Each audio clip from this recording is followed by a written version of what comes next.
the White One. The trumpets of the Pharaoh Tutankhamun, Lord of the Crowns, King of the South and North, Son of Bread. Plenipotentiary Chief Nanya Shaabu.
Now the copper trumpet.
And so, after a silence of over 3,000 years, these two voices out of Egypt's glorious past have gone echoing across the world.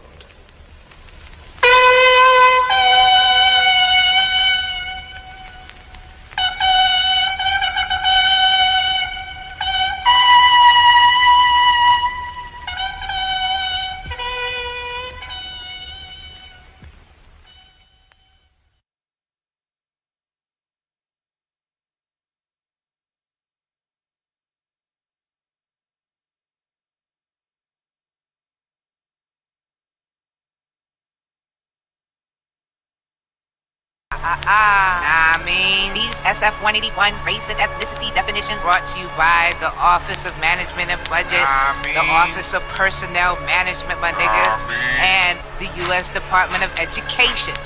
Don't like what I'm saying? Rip up your diplomas, your master's degrees, your PhDs. Jello Beats, holla at me.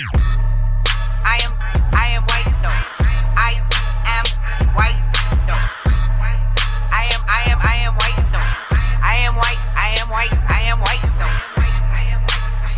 I am white though. Melanin means white. I am white though. I am white though. Melanin means white. I am white though. White is right. Melanin means white. I am white. White is right. Melanin means white. I am white though. I am white though. I am white though. Get white, get right. I am white though. I am white though. Get white, get right. I am white though. Melanin means white. I am white though. Get white, get right. I am white though. Melanin means white. I am white though. White is right. Melanin means white. I am white. White is right. Melanin means white. I am white though. I am white though. I am white though. Get white, get right. I am white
blessed with melanin to change the face of white.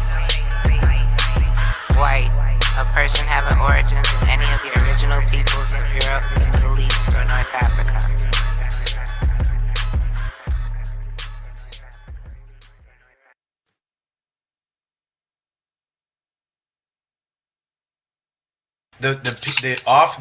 The document doesn't have my email address on it, and your officer led off with the statement, "Isn't Kermit19@gmail.com your email address?" And she felt very confident in saying that, and I said, "That is not my email address." So that's when that's when I told her, you did not do your due diligence. She was supposed to ask me, what is your email address? Instead, she believed what Nicole said. And that's why we're here, because Nicole committed fraud. That's why we're here. That's not fraud. Yes, it is. No, it's not. Well, you're entitled to, again, your legal opinion. The fact is we're having this conversation. So that's clear. Yes. And we're having this conversation not because it's frivolous. We're having this conversation because Nicole is the one who went and initiated this. And the whole time she knew that wasn't my email address. And then why because you had started this conversation, and earlier in the conversation you said, well, it's not really her responsibility to go to the court to correct that error, correct? Well, if she noticed it, she should, but you can't prove one way or another if she noticed it. No, that's not what I asked you. Because you stated earlier that on Friday, even if she got the order, you stated that she's not really... If there was an error, you stated she's not obligated to inform the court. Am I correct in saying that? No. Oh, so I'm incorrect in saying that. No, I was saying that. Okay. We can't prove one way or another if she even noticed it was there. Well, that was the statement that you made, and no, I said I said at first glance, like looking at it, they're very similar. It's just one letter that's different. Like just looking at it quickly. It goes back to the contact, like you said. I'm in her contacts, so she would have known that that's not my email address easily. Kermit, not Kemet. Number one. The next thing is when she went Tuesday, she went out of her way to go to the clerk and try to get the clerk to hurry up and serve me. And in her report on the file number at Windermere, she said he breached due to improper service.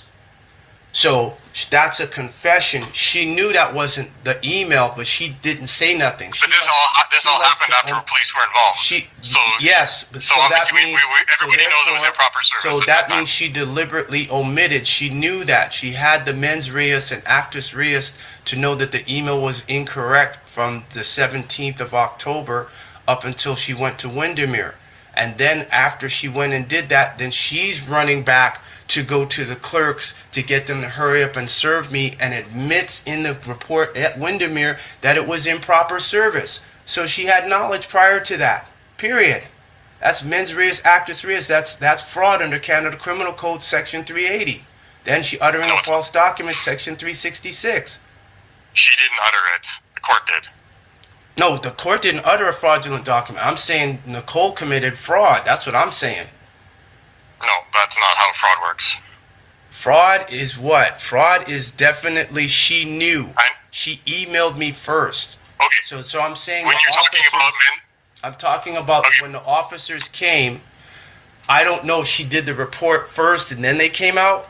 I'm not certain of it. It looks like she may have done that afterward. I have no idea until I get that until you all clarify that. But what it looks like to me is that she went to Windermere first. She didn't make an attempt to call me, communicate, or email to me. She went straight there. So that means the point was it was to try to breach me. Meanwhile, she's got a driver's license with my address on it that she's not supposed to be using since her name was taken off the lease on August 16th. That was October 19th when they came to the house. She told the judge she lives in Calgary on October 15th. Then she registered the car in Calgary on October 16th. Fraud. Point blank. No. You have 2 weeks to re-register your vehicle. So if she said she moved on the 15th, no. She has 2 weeks to change her address on her registration. You missed something, sir. She told the justice that she lives in Calgary. The car didn't get registered until the day after court. Fraud. Okay. No, it's not. Yes, it is. No, it's not. If she's oh, you forgot something else. My apologies. The justice told her she did not have leave to be in Calgary. So what? Okay, that's not criminal. That's family court. I get that. I get that. I totally get that. However, the justice said you don't have leave to be in Calgary. You do not have a court order to relocate to Calgary. She didn't give the 60 days notice as required under family law, and she didn't have an order to take the children to Calgary, and then goes after the justice told her you do not have leave to be in Calgary and registers the car in Calgary. So therefore, that's fraud. That's section 366 of the Canada Criminal Code. Then she turns around and she's using my address on the driver's license. So that's fraud. That's fraud. That's fraud. That's insurance fraud. That's uttering a false document. You're giving your opinion. I'm giving you Canada Criminal Code. You haven't given me no statute on that. You haven't given me a statute to count. You haven't given me a statute to counteract that. The fact is, Nicole committed fraud on the court because if she was living in Calgary already, if she was there like she said she was, why did you go register the car the following day after court in Calgary? Because she wasn't living there. She lied to the court. She committed fraud on the court. Okay, right now, at this moment, right? Okay, I'll take perjury. Good, I'll take that. Now she committed perjury. Good. Now the next thing is she's still using this address on her driver's license. Okay, that's at best a traffic safety act ticket, if nothing else. That's not fraud. Oh, sure it is. She asked. Okay. Remember again. I'm clear with dates. August 16th, she thanked our landlord for taking her name off the lease. That's it. As of August 16th, I'll give you your 14 days. That puts you to August 30th. We were in court on the 29th of August in front of, I think it was Justice Manziuk. So August 30th, she's not supposed to be using that address. And then when we went to court on October 15th, she said she was living in Calgary. Her address hasn't been changed between that point of August 30th and August 15th. Then from August 16th, when she registered the car, up to December, what was that? 5th, December 5th, she hasn't changed the address on her driver's license. So she's been committing fraud, point blank. Section 380, Section 366 of the Canada Criminal Code. Your agents aided and abetted under Section 21 of the Canada Criminal Code, point blank. Because when I contacted EPS and told her she was breaching the order back on September 4th, they didn't do anything when she was driving the car with no registration and no insurance on the Mazda. So fraud. She's been doing fraud. She got you guys. She played you. That's what she did. She got you guys wrapped up. You got all emotional, and you guys didn't do nothing. You didn't do no diligence and check up on what she's doing. She lost her wallet last Friday. Somebody comes to the house and delivers me their wallet. I'm like, her wallet. I'm like, she doesn't live here. Well, I have her wallet. I said, what? Yeah, she dropped her wallet. I open the wallet up. What do I see? Her driver's license with my address on it. That's fraud, sir. That's not fraud. You're entitled to your opinion.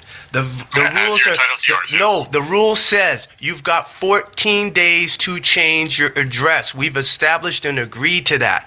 So Nicole, that's in the Traffic Safety Act, not the Criminal Code. The Canada Criminal Code is fraud. Listen here. I guess I'm gonna have to do it this way. So what is fraud? So since this I know the definition of fraud is. Well, I'm going to put it on so it's in the record. Fraud is the intentional act of using deceit, trickery, or misrepresentation to gain an unfair advantage, money or property causing harm to another person or organization. That's what she did on October 19th, and she got you guys to aid and abet that. Canada Criminal Code is deliberately getting property, money, or services from someone using deceit, falsehood, or dishonest means, causing them loss while gaining an advantage for yourself. That's Canada Criminal Code Section 380. Key elements of fraud in Canada: dishonest act, actus reus, using deceit, falsehood, or other fraudulent means to mislead someone.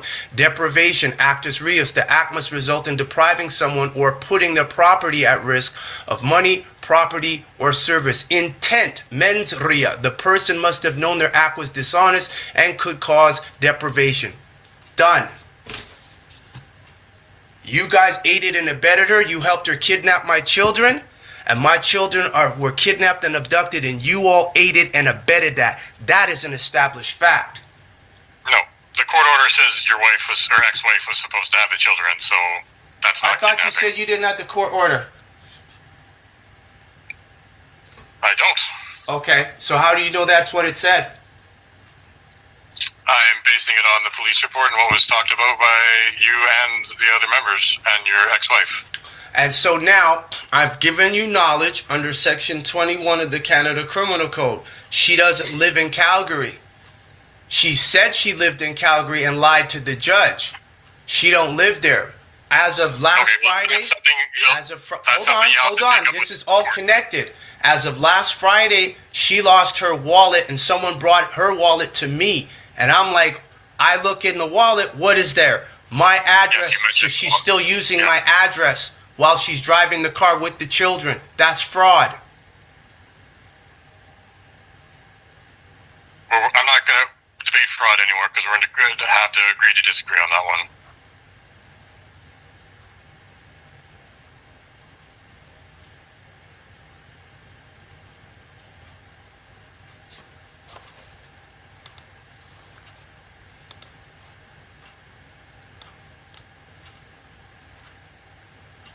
So my children, as of August 7th, were kidnapped and abducted. That's Section 280 and Section 283, 282. That's the Hague statute. Court order in the police. No, there was no court order until October. October 15th was no order, and that's just to exchange the children. She didn't get consent from me. You have to have consent under Section 282 and 283. She don't have it. She didn't have leave to be in Calgary. That's already established. That's a judicial fact. She didn't have an order to take the children to Calgary. It's established. My children live in Edmonton. She said she lives in Calgary. She just confessed to the judge she kidnapped my children. You all aided and abetted that. That's why I invoked the Hague Statute on International Child Abduction. That's why I had to contact the U.S. Consulate. I told that to your officers already. My children are already in a border program. So if she tries to get a passport to smuggle them into the U.S., they're already going to be looking for them there and the U.S. State Department. This is kidnapping, point blank. She didn't get consent from me, doesn't have consent from me. And now where we're at, the officers went and aided and abetted the kidnapping because my children were taken out of school on September 12th. This is what what's their names? The attendance board at Edmonton Public Schools told me that the children were pulled out by Nicole on September 12th. So from September 12th up until the October 19th, my children were not in school. That violates the Education Act. That violates the Family Law Act. That violates the Criminal Code. So when she took the children, they're not going to school. That's kidnapping. That's harboring. That's keeping them away from me. I'm the one that's filing documents. Nicole ain't filing nothing in court. So she doesn't have my children's best interest. Your officers aided and abetted a kidnapping.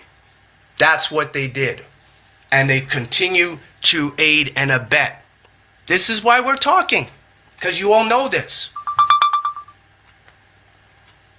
Well, again, that's your opinion. It's not a kidnapping. So listen, my children ain't been to school since September 5th, and they were taken out September 12th. They weren't going to school anywhere. Kidnapping, point blank, that violates the Education Act under Section 7, Section 11, Section 13. My daughter is 7 years old. It's mandatory that she must be in school. She wasn't in school since September 5th. So when you all came to take them on the 19th, she's not in school. Kidnapping, abduction, Hague Statute on International Child Abduction. That's what it is. That doesn't apply.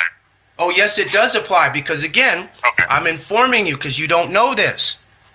Your insurance company and your insurance underwriters, they're all watching what I have on Facebook. I'm getting all these insurance companies. I'm like, why are they watching? I said, oh, they underwrite EPS and they're connecting party. I said, oh, y'all insurance rates, your premiums are going to go through the roof because they're having to manage risk and handle risk for Edmonton, Alberta, and for Canada. So when German insurance companies and insurance companies from the U.S.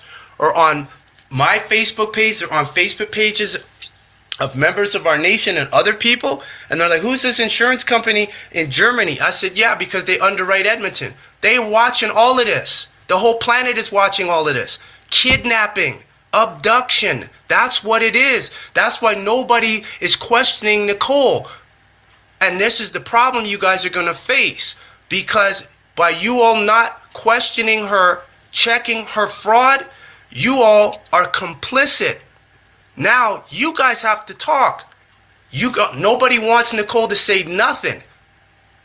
She is going to have to talk at some point, because once people start losing their jobs and their pensions over her fraud, that's when they realize it's real. That's why you're calling me. You guys have liability. I know that. Your insurance underwriter might be already investigating you all and asking you for, hey, what's going on with this? Kidnapping. The city's actually self-insured. We don't have underwriters. Oh, yes, you do. You're not self-insured. Okay. So, again, and if that's the case, then give me the policy number. And if they're self-insured, I didn't know the city of Edmonton was an insurance company. So the point. They're a city, but you can underwrite yourself. But anyways. Yeah. Again, Oh well. Okay, that means the city's balling. Okay, the city got the city got dollars. Okay, so that's the fact of the matter. So when my daughter and my son were taken out of school on September 5th, and the officers came here on the 19th and forced me to give them up from September 5th to October 19th. That is more than 3 weeks. That's longer than the strike that the Alberta teachers strike went on. My children weren't going to school. So since they were not going to school and my daughter was 7, it's mandatory that she should have been in school. She wasn't registered anywhere in that time period. Kidnapping, abduction. And you guys aided and abetted it. That's why we're talking.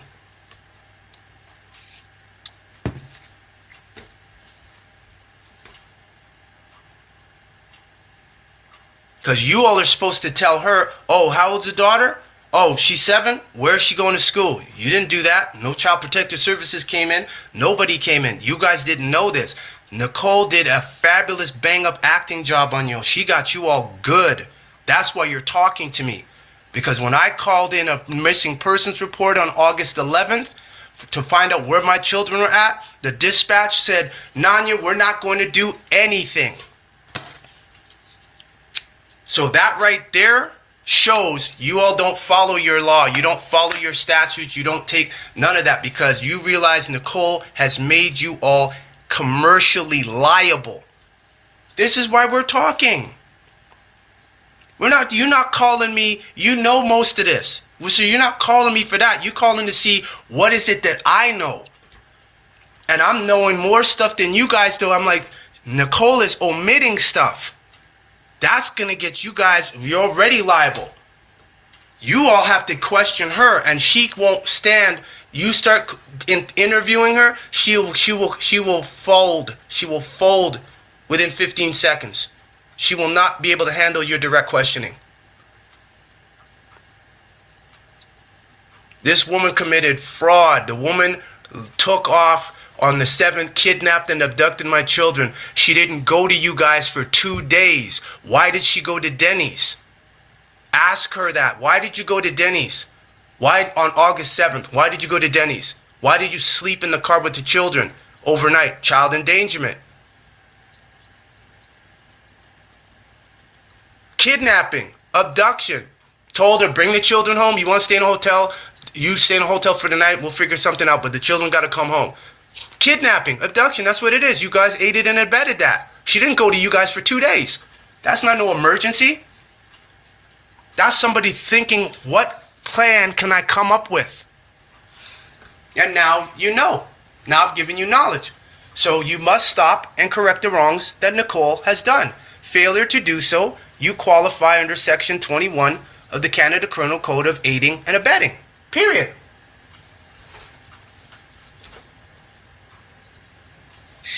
All right, so this is just kind of going in circles.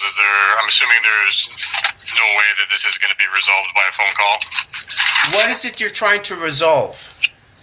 Well, the complaint you put in with our professional standards branch. Yes, and what is it about that? What is it that you're looking to resolve? Like, because you're saying the complaint, but what specifically?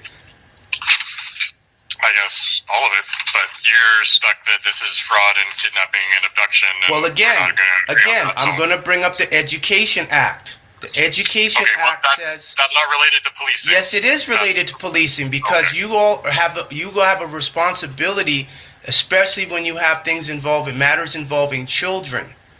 The fact is, my daughter, it's mandatory. The child must be in school, 6 years or over, mandatory. She took them out of school. I didn't get notice from the school. I didn't get any letter or any information. I only just found that out recently, that they were taken out of school on the 12th. So she took them out of school. I'm the one that registered both of them, and she's a permanent resident. She's not even a Canadian citizen. And now she's hiding, not telling me where the children are at. Now that the EPO is done, okay, where are the children at? Where are you staying at? Because there's no protection order anymore. She's not stable. She said she lived in a shelter in Calgary. This was on October 14th. So when you guys came to the house on the 19th to get the children, my daughter hadn't been going to school since September 5th. That's over a month out of school.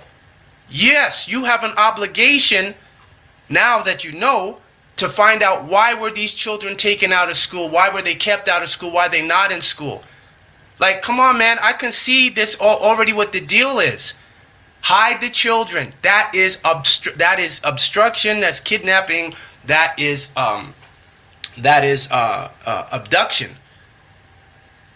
So your officers aided and abetted that situation on the 19th by having me surrender under threat, duress, and coercion.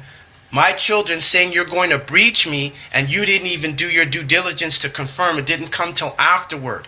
And then the whole time she's using my address.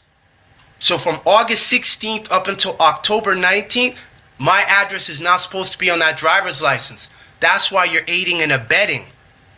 Under that Traffic Act, 14 days. So from August 16th, she wasn't supposed to have my address on her driver's license. And somebody found it and brought it to the house last Friday. Fraud. So she'd been committing fraud the whole time. Thank goodness I caught her on Facebook Live and that video was up for everybody to see. So it doesn't matter. You guys aided and abetted. You now have to assume the liability to human rights violations, the charter rights violations, Section 7, Section 11. You guys are in it.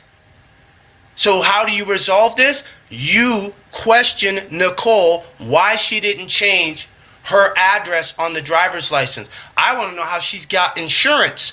So that's obviously she's using my address to register the car and get insurance. That's fraud. Insurance is totally separate from registries. You can't register a car unless it's insured.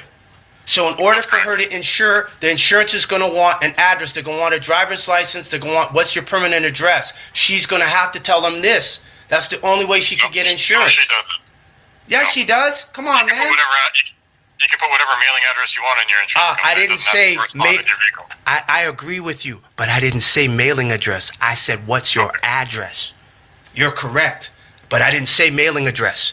So she has to present her driver's license. The driver's license has my address on it. That's insurance fraud because she don't live here. And what do you know? How do you know what she submitted to the insurance company? Pardon? How do you know what she submitted to the insurance company? Oh, that's easy because the driver's license got my address on it. She ain't changed that. Okay, but how do you know she submitted that to the insurance company? Oh, because she's using my because her driver's license has my address on it. So I understand that. Yes. But how do you know that's what she submitted that address to the insurance company? Because again, you're missing what I just said, but I'll say it. This is wonderful. What happened was she lost her wallet last Friday. I know, I got that. Somebody came to the house with your address and it has my address on it. So therefore, she's using my address to get services. So it's no, she's not. Yes. Oh, you know that for a fact. How do you know she's not using that? How do you know? Oh, okay, good. How do you know? You messed up. Go ahead. How do you know? I don't know. Okay, so you made a presumptuous statement. I got her ID. I got her ID. That's facts. That's evidence. I'm like, why is my address on her driver's license? Back in October, I'm getting mail for her with my address on it. Again, I'll reiterate for the recording's sake. She was taken off the lease on August 16th. So any woman who says they're scared, I don't feel safe, why are you using the address of someone you are in fear of? You don't do that. Furthermore, no contact, direct or indirect. So from August 16th up until October 19th, she's still using the address. And I told her lawyer, tell her to stop. I told her lawyer to stop, tell your client to stop using my address for her mail and for having Amazon packages come here. So here we are. December 5th, loses the wallet. I look, what is this? Oh, so she's using that. So that means when they ask for ID, she's giving them that and people are thinking she's living there. So she gets into an accident that you officers aren't going to sit there and say, what's her mailing address? You're going to sit there and say, oh, this is where she lives. Fraud. Come on, Todd. I know my stuff.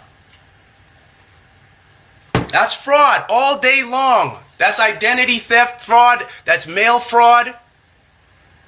That's uttering a false document. Like, come on. What, are you all scared to question her? That's what it seems like. She must be the devil's daughter or something. Nobody wants to question her. Everyone's scared of her. Or is she a police informant now? Is that what it is? She got a job as a police informant? Is that what it is? I highly doubt that. Oh, well, I'm more inclined to say that is the case because nobody's questioning this woman and she's breaking the law left, right, center. You catch her on video. People are saying, I'm getting people canceling meetings. And I said, why are you canceling? I said, oh, she probably lied to them. I'm catching this woman lie to the court, lie to the judge, lie to everybody, but nobody's touching her. So that's the only way I could be inclined that she's a confidential police informant. Because if she really was innocent, she would not be using an address that she thanked our landlord for taking her name off of the lease from August 16th. We're in December. She lost she lost her driver's license, and what happened? Somebody brought it, and I looked. She still has the address. Now she told the judge she lived in Calgary. Why isn't there a Calgary address on the driver's license? Because she don't live there. She lied. Fraud. Mens reus, actus reus. That's what it is, man. I can accept that. It seems like you all are having a hard time accepting that she got you all. She played you all real good. And I know it's embarrassing that someone like her can outsmart police officers, and she did it. So now you all have to assume the liability. And it's not going to end. This gets resolved, you questioning her. You know what you got to do. You know you got to charge her. But the problem is if you charge her... See, I'm giving you all this because y'all want to know what I know. So there's no problem. Your danger, your dilemma, and why you're calling me is because if y'all charge her, she going to talk. She going to snitch on all of you all. That's what your concern is. That will bring down the judiciary. That will bring down EPS. Their reputation will be shot. How this woman was able to outsmart you all. So it's either you all were complicit under Section 21 of the Canada Criminal Code or highly incompetent. So that's how you resolve this. Ask her, why is she still having my address on her driver's license when she told the court she lives in Calgary? Fraud, number one. Don't have consent from me for the children. Kidnapping, abduction. Number two, doesn't have a leave to be in Calgary. What is that? 1, 2, 3. 4.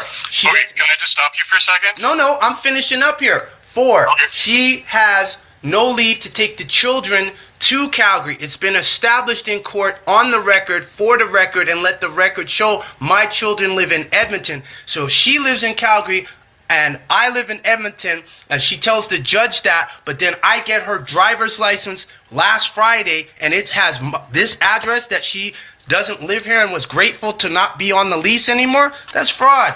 Continue. Now, okay. I'm going to hear what you got to say. Okay, I just ran her motor vehicles information, and her driver's license is in Calgary. So when was it in Calgary? I don't know. It's active in Calgary right now. I can't access when it was changed. That's through motor vehicles. She probably just changed it yesterday. It don't matter. I got scans of the ID. Like, come on, Todd. She lost the ID. The video. She said, "How did you get on the video?" Okay. When you get a new driver's license now, they let you keep your old one until the new one comes in. So no, very well could have been her old one. No, you can't run that game, Todd. The point is, I got her wallet. The wallet had nothing else in there. No other Calgary ID. You can't have 2 driver's licenses at the same time. She didn't do that. She had that ID. And again, I'm glad that you confirmed. The car is registered in Calgary. So if the car is registered in Calgary, it wasn't registered till the 16th. So if she probably just changed the ID Monday or Tuesday. Chances are she would have changed it at the same time, because if you change the address on one, they usually make you change it on the other. Well, she didn't do that as of December 5th. I can tell you that right now. She was grateful, but she didn't give no gratitude that I had her wallet. Her wallet didn't have no Calgary address, no driver's license with the Calgary address on it. I know what that is, Todd. She had to go tell her handler, whoever at EPS is helping her, and then they had to scramble and go get it registered in Calgary. Nice try. Okay. Because all her credit cards, all her bank cards were in that wallet. And the driver's license, there was no other driver's license. So she was shocked. How did you get my wallet? She lost it. And she was driving the car with no driver's license. Knew she lost her car, her wallet, and was going to drive. So if those guys didn't find it, or someone else found it, she'd have been driving that car with no license and wouldn't have told nobody. So that's how you resolve this, Todd. You all start questioning her. But since that's not the case, I already know, and I appreciate you revealing that if her driver's license has a Calgary, or if she's got her license and it's switched to Calgary, I'll find out when it was done, because there's no way that you're going to tell me that she had another license. Nope, because if that's the case, she didn't need to keep the license with this address on it. So the only reason she would use that is for fraud. Come on, Todd, it's fraud, man. She got y'all good. She got EPS, the court. She got you all real good. And you all are embarrassed. And the best thing to do is, like they tell everyone else, man up, admit that she got you, and now question her on her kidnapping and keeping the children out of school for over a month. You go aided and abetted a kidnapping on October 19th, point blank.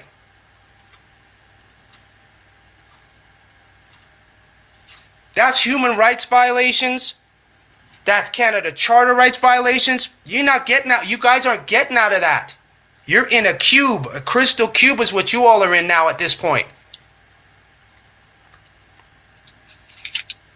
This is why you're calling me. So you and whoever's sitting around the table with papers that I can hear moving, Yeah, you guys got some serious liability.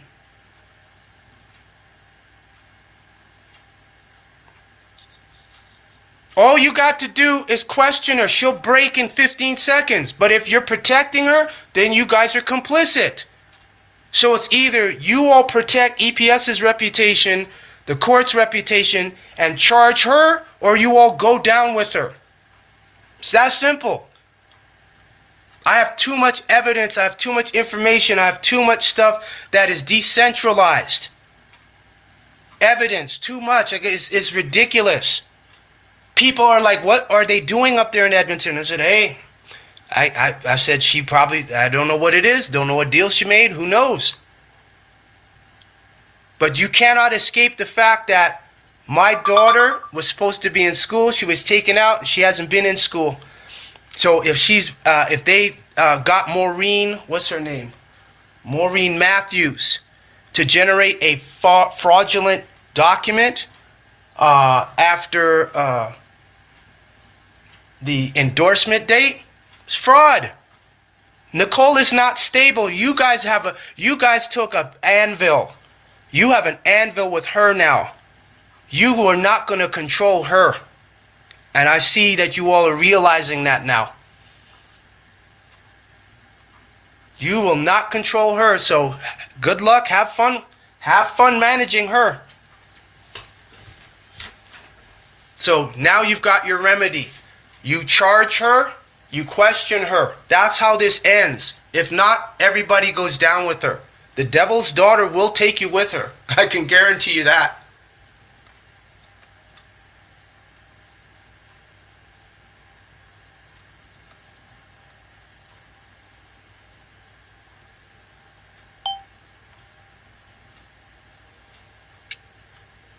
All right, I guess that pretty much concludes it then. Accepted for value and consideration in accord with the UN Declaration on the Rights of Indigenous Peoples, the UN Charter, and the Hague Statute on International Child Abduction. Thank you. It was a pleasure talking with you. Thank you for your time. Thank you for your time as well. All right, take care, sir.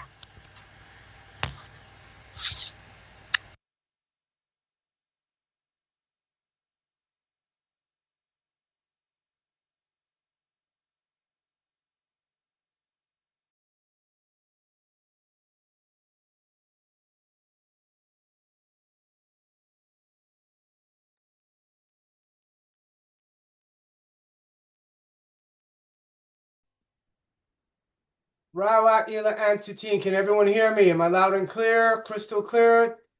At Zoom, Timta, Abdur Kushai, wat biwasamos pa Timta. Biba babruka wagadush rin shilpa at Zoom natir usir sa shil gebonut aruat shilpa jabarek amun re.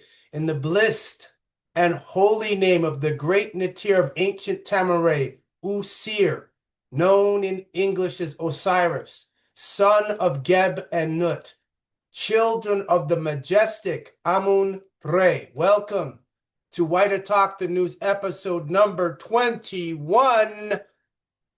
Make sure for those of you that might be melanin recessive, as they say, carbon recessive, to have your sunblock on, because this is going to be as hot as the sun hitting the planet Earth with those coronal mass ejections. All right, so anyone that's got any questions, go right ahead. Please put it in the chat. If you're on Facebook, just give me a sec, because I'm just learning to go back and forth between the Facebook and the Zoom people. So those that's in Zoom, go ahead and put your questions. Those that's on Facebook, go ahead and put yours in the chat. I'm just going to queue that up.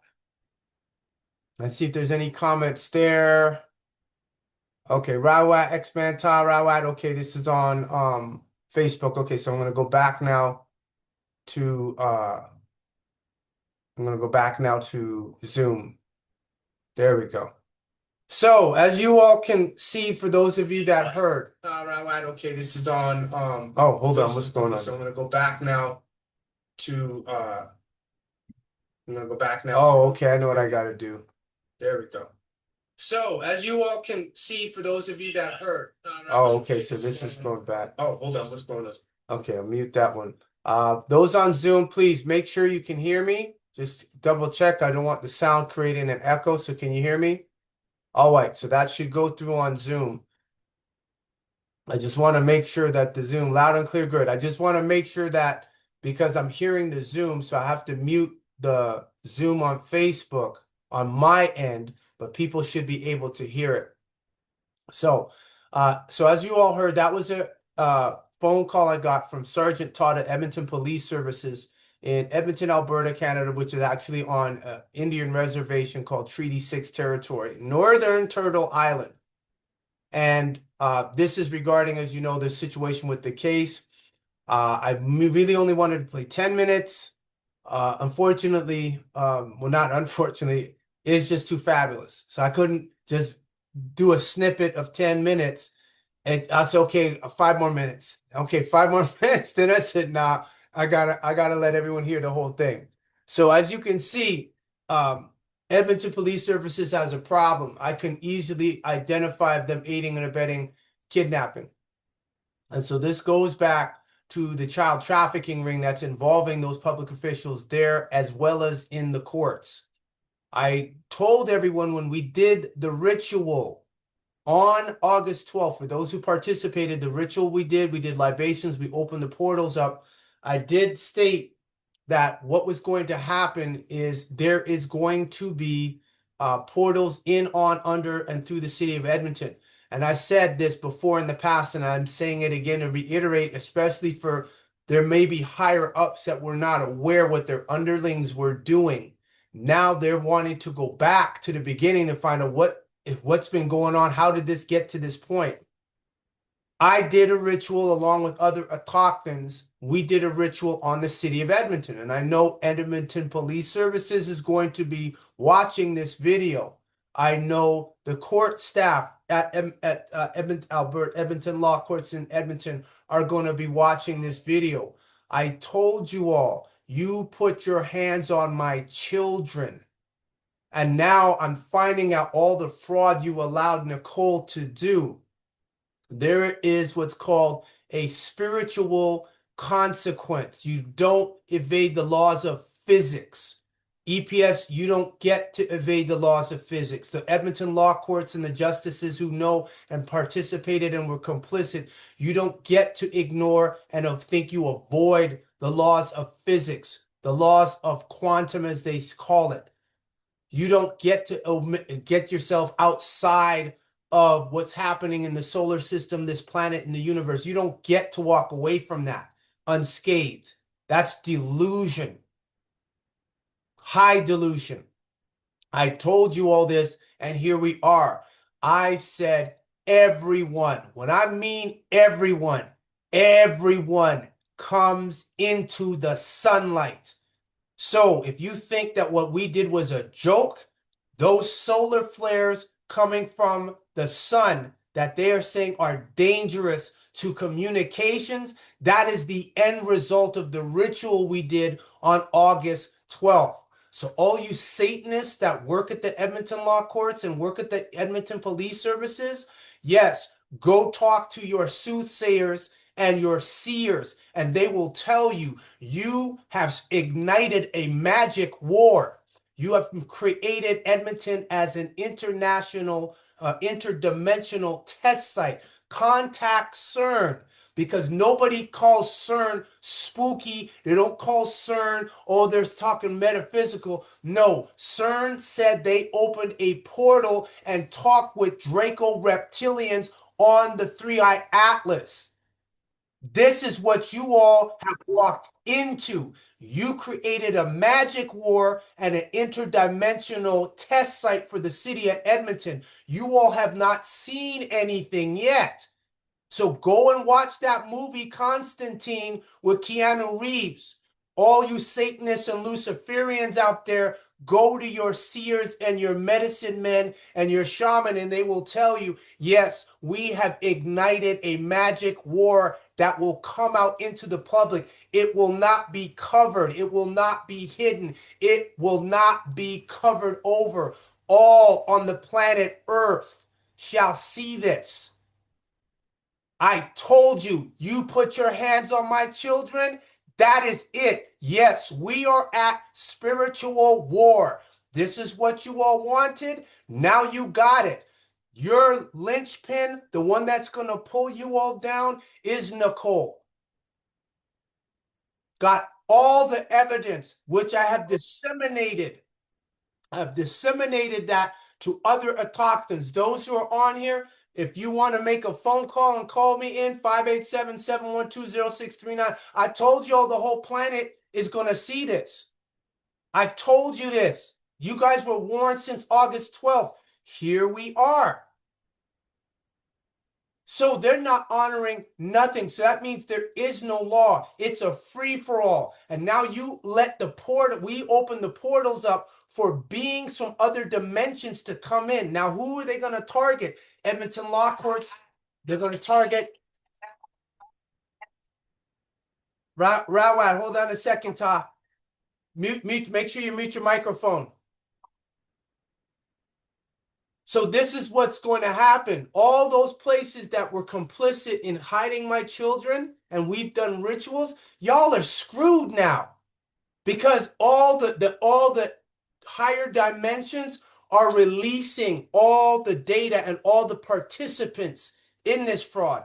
The starting point was December 5th, when those men who are witnesses found Nicole's wallet and brought it to the house. That is a confirmation the universe is with us. So all us autochthons, the universe is with us. That's what happened. That's what you call a gigantic miracle. For that to happen. You all got, yeah, there's some snacks there on the table too. That's a gigantic miracle. Does anybody, and you feel free to use your AI or do a chat or do a search. What are the odds of a ex-couple and the ex-couple and the woman losing her wallet and the ex-husband getting her lost wallet delivered to where he's at while she's still using the address? What are the astronomical? That shows you the ancestors, the Netwrok of ancient Egypt told that was the sign that yes, we will have the enemies delivered to you. You ain't got to lift a finger. We gonna take care of it. Another thing people may not be aware of, I'm gonna go here. And this is for the benefit because I know they're gonna be watching. If we go Muttart Conservatory in Edmonton, let me see, get a better image here.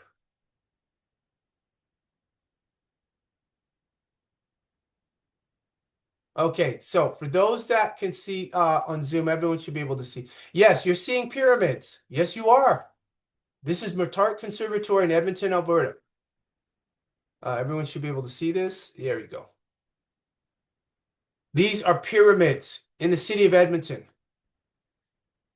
So these pyramids here, there's 5, and then there's one up front. I don't know if they have it in this picture.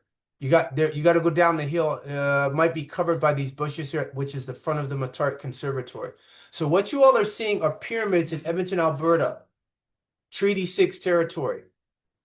So these guys don't even have no clue the tachyonic energy that they are generating with these pyramids. So you got 4 big ones here and a small one here. Because that's where Father Christmas lives. No, Father Christmas is a lie. So don't even, so there's no Father Christmas. Sahum, that's a lie. There's no Father Christmas. If you want, you say Father Hiru. Father Hiru. At Zoom, Father Hiru. Because when Christmas, as they call it, that's when the sun, which is representative of Hiru. That's when Hiru in ancient Egypt came forth. So, as you can see here, there's 5 pyramids here. Where's Abgamma? Oh, we were in this one. That's where Ab and Kimap got married, in this pyramid over here, in the northeast one. Sambina, you weren't there physically, but you were there spiritually. At Zoom? Yeah, before I was small. Tuwa. Okay, tap that or jack. Okay. Tap that or jack. You get some Moya? So as you all can see, everyone knows what pyramids do. They generate tachyonic energy from the universe. This is glass and metal here. They didn't even know they've built a reactor that we can tap into. So I'll give you all the link here so y'all could put this on your altars. I told you this is magic now. All right, so you got the link here in images. It was just in Zoom. Let me see if I can put that here in. If I can put that here in the comments. Okay, so I don't see any comments there. All right, so go ahead, Todd. I don't want to get into a tirade, but I just want to put that there for everybody to see. So what they've done is there's 5 pyramids. There's a big one that's a concrete one up front. So technically it's 6 pyramids there. And if you look at the layout of Edmonton, the North Saskatchewan River is here. What they've done is essentially mimicked the Nile River in Egypt. That's what they've done. Rawat. For the one they talk to. Rawat. Can everyone hear? Hold on. I just want to make sure everyone can hear. Can everyone hear him? Should I unmute my mic? No. You're good here. I just want to make sure they can hear you on the phone. Oh, what? Yeah. Can you all hear him? Here. All right. Can everyone hear him? Can you all hear him? Testing. All right. You hear me? All right. Go ahead. I normally catch you live on Friday when you're going to pick up your children. Tua. This Friday, I caught something that really kind of boggled my mind. Tua. And when you ask for anybody to call in, I want to call in, so I want to get this off. I want to simplify it. Yes. It's so strange. Agul pasab. Tua. Agul pasab suta. Smoni. Agul pasab. Tawahat. Tua. Tawahat. It would way over here. Control. That's all it is. Control. Ego. I just to say something about that. Ego. Control. Ego. Control. Ego. The reason, and I can give you the reason for that. The Atsakata Ensign, we have the patches that you'll be getting once you get in touch with Antares. Those patches are on their jackets. So that's identifying my children as indigenous. They're iron-ons, and I stitched them on because I know how to sew. So I sewed them on. So the reason why she wants to change out is because on the live, it will show that the children have an ensign. Anyone who knows maritime law, once you have a flag, or that they call it a flag, on your vessel, that shows the property of the vessel, the jurisdiction that the vessel is under. So she's thinking by doing that and swapping out, I'm like, well, that's stupid because I'm just going to sit there. Now that's what I'm going to do on Sundays is just sit there and wait for her to put the children's stuff on. Like, duh.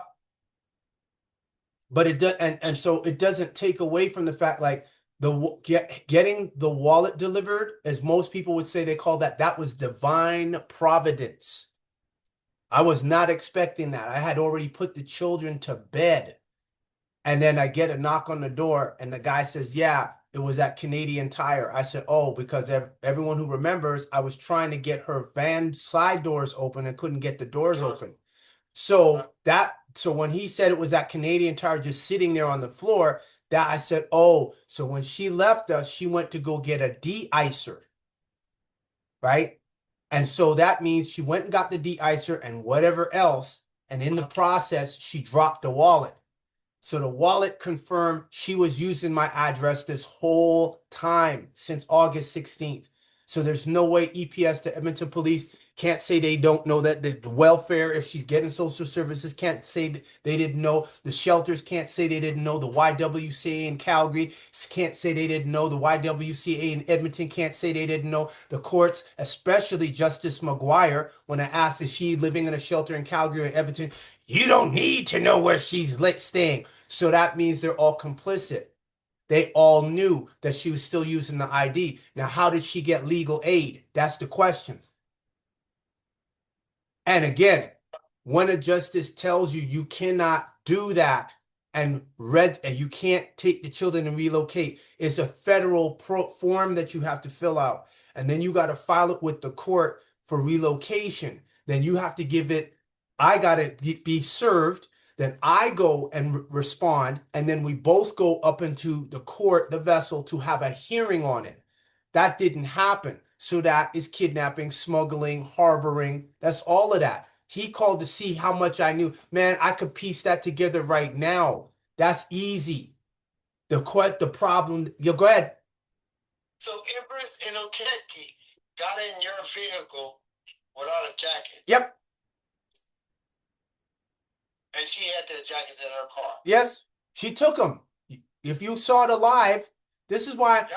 See, Edmonton's getting away. Listen. Edmonton, Sambina, Smoony, Hamud, are you in that icing? No. Okay, tap down the chat. There's no babies here, Elmo. What? Azu, tap down the chat. The thing is this. This is why Edmonton is getting their bells rung. Like how LL Cool J rocked them bells. They getting their bells rung. You cannot sit there and accept this level of parental irresponsibility coming from her and then say that that's justified. That's why I name names. I told them everybody's coming into the sunlight. So if they were asleep, hey, that conversation I had with Sergeant Todd, they got woke the hell up. Like, we've been asleep at the wheel. I'm like, you don't want to get her, it's no problem. I'm sending it to the UN. The U.S. consulate in Calgary has that interview. Their legal department is going to listen to it. The U.S. State Department has it. They're going to listen to it. Is everybody hearing what I'm saying? This is not domestic anymore. This is international. This is above Todd's pay grade. I'm talking Draco reptilians. And if what is being said is true, that they put their caves underneath the cities, because this way, Ashtar Command or Palladians or whoever they're fighting with, if they've got to want to get them, they'll have to shoot humans first. They'll have to zap humans first before they get to them. They're using humans as a human shield. So I'm the one that's being able to say, hey, to cause this disruption to occur. Nobody with a sane mind is going to sit there and say, how is the mother breaking the law from the court and they're not doing anything? Because that means they are complicit in it. So that means this is beyond the children. There's something else going on that's of some bigger significance that they're like, I said, they're all looking at me. All the evidence, the disclosure, got it right here. I ain't had a chance to go through it. Got the disclosures right here. This is the Edmonton one, and this is the fraudulent Calgary one. Got it right here. So everybody can see. Got it right here. Here, this is Calgary. This is the USB, and this is the CD-ROM or whatever. I'm like, I don't know what the heck they're giving me a CD-ROM for. Nobody uses CD-ROMs anymore. You don't even get them on computers anymore. So I got to figure out how to look at that. That's got body camera and a 911 call she made. Listen, they have to broadcast it because what the Crown said yesterday, Todd, is they want to proceed with the case, the Edmonton case. I'm like, good. At the rate I'm going, they're gonna have to throw cameras in there because nobody's gonna trust anything. If I go up in there with them, no one's gonna trust anything. I got the clerks blocking me. I got the justices blocking my ex partes. Nobody's gonna trust that. They're like, no, you're gonna have to put cameras up in there because we don't trust nothing you guys say. None of you judges. When I tell a justice, so you're saying it's acceptable for her to drive. This is Justice McGuire. Yes, McGuire, I'm calling you out. You know what the deal is. You knew. She's driving a car with no flipping registration and no insurance on the car with children in it on September 4th, and I catch her, and oh, you're stalking her. Justice McGuire didn't know she was using my license, my address the whole time on her license. That voids out the EPO. No contact. No one wants to talk about the 4 minutes, and it was in the video. Think about it, the 35 or 40-minute mark. You see the phone record of where Nicole breached 4 minutes after she got it using 587-501-7262. That's my phone number. That's my phone she was using. And then she's breaching and calling everybody while she's breaching for a total of 1,172 times. They're not saying nothing about that. You know why? Because they are complicit. That's genocide. That's Nuremberg. You're talking firing squad for that. They know this because they are what? Justices, jurists. They know that. That's why when I brought it up to McGuire, she got upset. I'm going for a recess. Took a 5-minute recess. As soon as I brought up UN civil United Nations on international child abduction. Let me just get the full, because I always have a issue with this with the civil UN child abduction, but that's not the full. I just abbreviate that.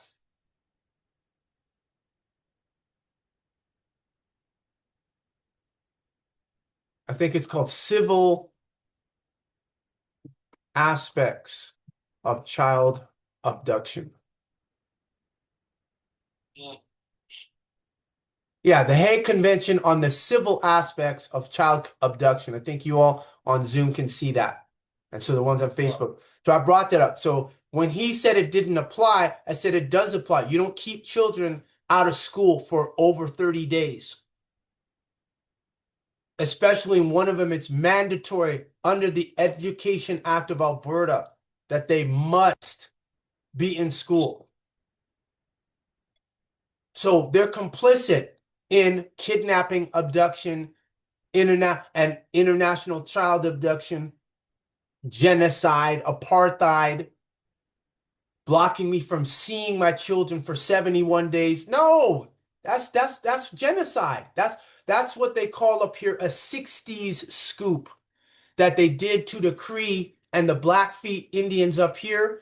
They did that. It's called a 60s scoop, when they took the children off the reservations and put them in residential school. The Edmonton Law Courts, Edmonton Police, the YWCA, in Edmonton and Calgary, Social Services, all of them just did a 60s scoop in 2025. That's what they did, the exact same thing. Only difference is I speak at the United Nations. This is when they really start doing their research and due diligence and realize I spoke at the UN Human Rights Council pertaining to the aspects of artificial intelligence violating human rights. And the point I brought up was, how do you punish a computer for violating human rights? What is the punishment for a computer violating human rights?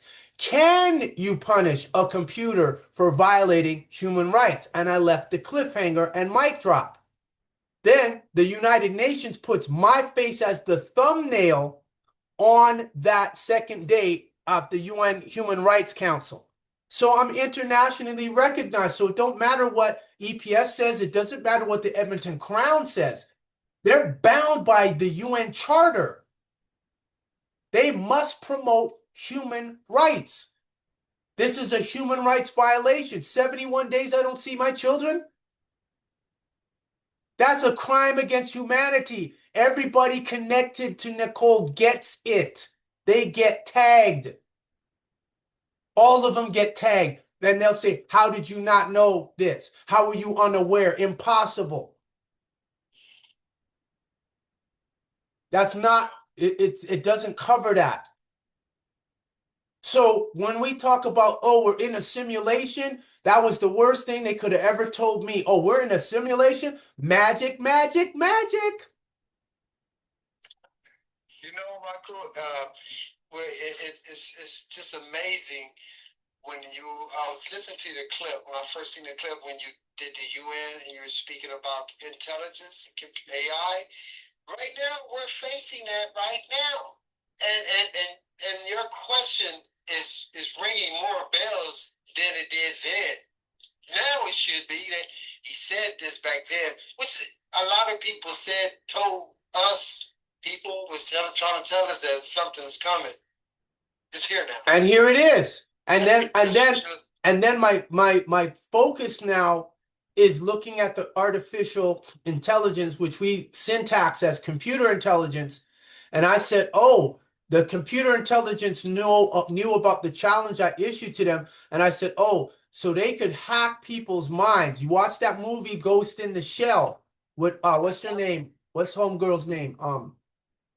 She plays the Black Widow on the Avengers, Scarlett Johansson. So if you watch that movie, The Ghost in the Shell, that's not science fiction anymore. When Elon Musk, who's the richest man, is putting a fucking chip in his brain, that's not science fiction anymore. So when you see these people who are judges, justices, police, and you make a certain point and you see they start to get defensive, now you have to say, hold on, is that their brain being hacked by the system that knows, hey, this is the guy who challenged us on fixing the black-white computer coding error? No, it's not. No, it's not. That don't sound like a human. That sounds like a robot I'm talking to. So the Matrix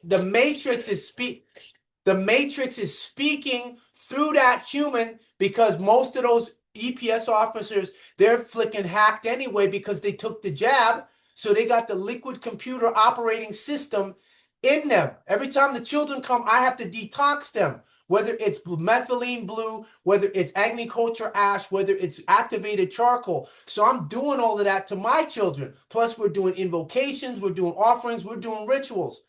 So they messed up allowing Nicole to do this, because now the spiritual realm is going to come into Edmonton Police Headquarters and all their stations. The spiritual realm is going to come into the Edmonton Law Courts because it's a square.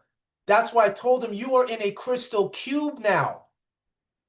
So all the Satanists that work at EPS, the ones who worship the devil, who are police officers that work at EPS, listen, this is what you all did. So now we're going to talk about it. All the Luciferians, Greys, reptilians that work at the Edmonton Law Courts, you all created this thing. You ain't going to be hidden anymore. All this is coming out, but you can maintain what's called the planes of existence. You honor the planes of existence. You do that by charging Nicole, but you don't. All the spiritual realms come to you all now. This is what I told them. What you all think you exempt, you got to sleep. You got to close your eyes at night. When you do that, you leave your body. My ancestors is waiting for you in the dark. The fuck you think this is? You thought this was a joke? That's what they thought it was. How I get her, the darkness, because again, it was at night. It was in the dark when the wallet came. That's the ancestors saying, yes, this is the culprit. This is what she was doing. And all these Edmonton public officials knew. So they're trying to hide their liability. You can't hide your liability. It's over. Then the next thing with Calgary, the biggest thing is she doesn't have leave. So leave is a legal syntax saying she does not have permission, authority, or she doesn't have an order.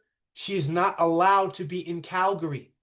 So what Sergeant Todd did for you all who listen to this now, he just confessed that Nicole broke the law on his watch by having her driver's license registered in Calgary. So that's why they recorded the call. And I record. As soon as I heard this call is being recorded, boom, I recorded one time. Now, they can't say I said whatever, because I got the same recording that he's got. And for those of you that have the copy, some of you have it on Google Drive, share it with everybody on LinkedIn, x.com, Telegram, Instagram, x.com. Share it. You have consent. You have consent to share X-Men's video. Mine's going to be going up soon. And if those of you, if you already have the audio, make your own video and share it. I told them this. Ain't nobody staying in no shadows. Everybody is coming into the sunlight, and the sun is confirming that now because they're concerned about these coronal mass ejections. They're telling people, listen, if you starting to feel lightheaded, if you feeling like your heart is racing, they said that's the sun letting off all these waves that's hitting the earth direct. And they said, what's happening? It's going to affect your communications, your satellites, all that stuff. This is what Edmonton triggered. This is what you all did. You put your hands on my children. We in a magic war now. You're an interdimensional test site for other beings. So contact the Canadian military, contact the Pentagon, contact the US military, contact, what's their names?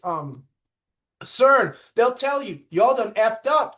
He done turned to, I am E1B1A, the original on this planet. You guys messed up. I'm connected. I can get signals from the universe. Y'all messed up now. You triggered a magic war covering for her. And when the time comes, she will throw all of you under the bus.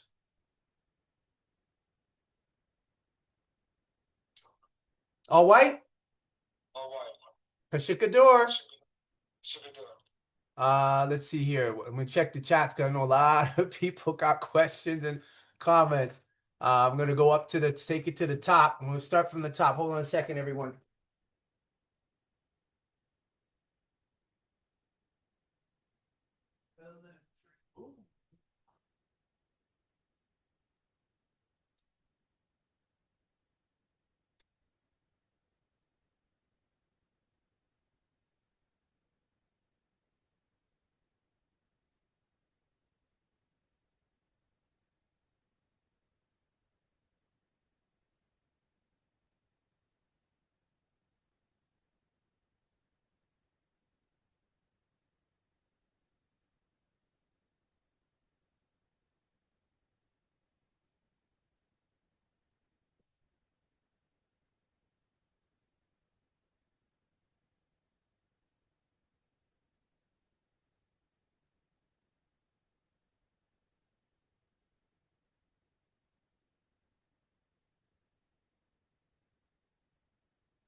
All right, so I'm back here. So, as I was saying, we're going to go from the top. Everyone here on Zoom, everyone who's on Facebook, if you're on Facebook, put some questions in there. I'll switch over to Facebook so I can see if you have any questions there for those that's on the Facebook Live. All right, so iPhone Rawat. Okay, let's go down here. I shared the link. Let's see. Okay, Aferti. Ianifa. You cannot have an address on your license or a deed. You don't live there. You're lying. It's fraud. Yes, we know that. And what they're doing, because everything is very tech-based now, Ianifa. What it is if you're calling them, they'll want you to scan the ID and email it to them so they can see it, or text it to them so they can see it. Yeah, go ahead. You can turn your mic on.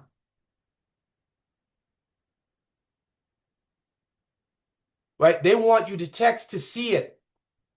So you can't submit an ID for insurance without the proper address on it. So that's nonsense.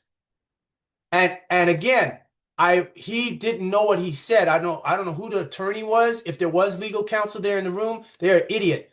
He just confessed to the fact that Nicole defied what the judge told her, that you cannot do that, by him saying, "Oh, the license, it's registered in Calgary. She doesn't have leave. She can't do that." She defied Justice Kiss. This is why we're making this all public, because they don't have a leg to stand on. They're telling me this. This is their data. This is the justices saying this, not me. So anything that they're talking about in this, they're calling disclosure. This is all evidence against Nicole. They haven't even figured that out yet. This is all evidence against her. She used 587-501-7262. That's my phone number. That phone is my phone. That's what she did on an emergency protection order, violated it 4 minutes after getting it on August 18th. I think if everything was easy before So the you year. can't do that. That goes against, it said no contact, direct or indirect. So yes, Whtie, police are taught procedures. They have no knowledge of the law and excuse to commit fraud. Yes, this is what they do because they know procedures. They don't know law. Nichinafu, video on. Okay, let's see here. iPhone, exactly. She cannot lawfully use an address that is no longer hers, and she can't use out of city. You have to get leave. You have to give 60 days notice. This is what I told the Alberta Teachers Professional Commission on Thursday. And she's been out of school for, the children been out of school since September 5th. That was kidnapping. Now they're trying to go back. This is what these public officials do. Then they like to go back and backdate stuff and make stuff up to make it look legal, like it happened. And the whole time I'm documenting everything and sharing it with everybody. So Ayanfa said, yes, kidnap period. iPhone, yes, fraud. Fraud voids a contract. Ab initio. She committed fraud 4 minutes after that EPO was issued. She was still using the license. Fraud. Everything is void. Ab initio. Child trafficking, yes. Whtie, she went to Denny's instead of the police, yes. Sleeping in the parking lot, yes. iPhone, an Empress said she was home alone. Usually that's a repetition of a show that she's watching. That's what she had. Her and Whtie have delayed speech. So that's the problem. They'll repeat phrases and repeat it over and over again. Whtie, they would not call if they were not guilty. Yes, that's the big thing that's a lot of people are not getting. Monday, what are her name? The Crown in Calgary called me talking about, oh, your disclosure is ready. We'll have it ready for you when you come Wednesday. I'm like, what you calling me for? I've been calling you guys a month ago, left messages. I emailed you, no response. Now Monday you calling me.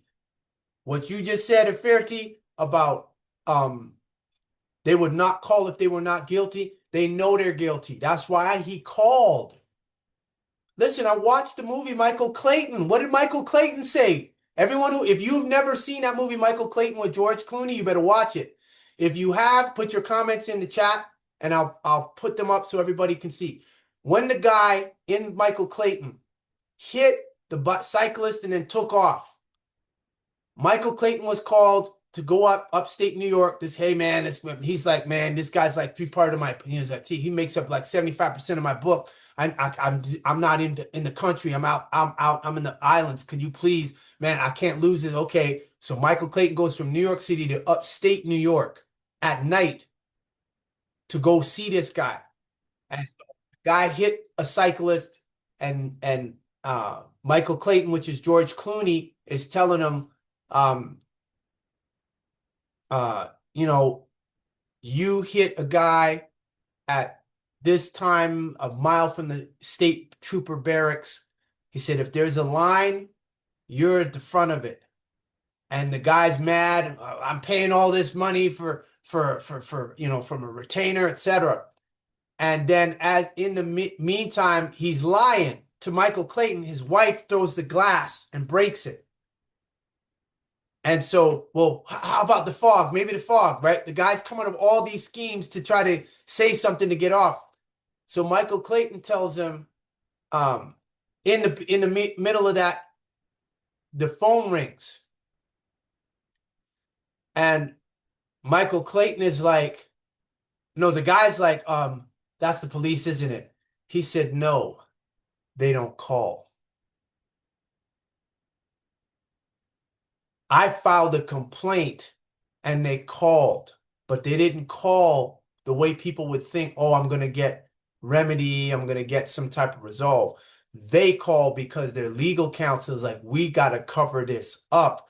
You're going to have to talk to this guy. We need to know. It's an inadvertent. They think that these guys, I'm telling you, man, they think they're slick. What they're inadvertently doing is a deposition on the phone under the guise of me thinking I'm speaking with the supervisor to get this resolved. Why would he say, so we can't resolve this? Time out.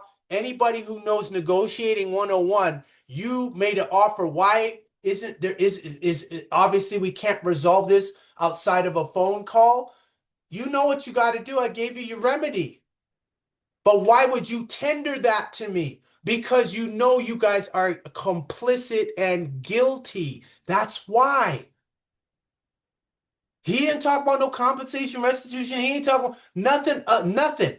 He talking about how can we, so if I would have said, oh, I just want an apology. I said, no, I don't want no apology. He said, you know what you got to do? You got to charge her. You know you have to do that's kidnapping. And you guys aided and abetted that. I said, she got you good. She got you real good. Just come on, man up, man up. Come on, man up. She got you. That's not the first time that's happened to a police or a law enforcement agency where they've gotten fooled. It ain't won't be the last. But however, when you recognize that, to save your reputation, you see, I'm giving him key words that he understands. If you want to save the reputation of Edmonton Police Services in the city of Edmonton, you better charge her. If you don't, you go down with her. I'm telling the world, you can't beat that. 192 countries, Atsakata Nation is recognized by 192 countries, and I'm telling everybody, and the biggest one is next door to us in South in the United States. You think they're not going to throw that in the government of Canada's face at the next United Nations meeting? They're going to throw it in their face.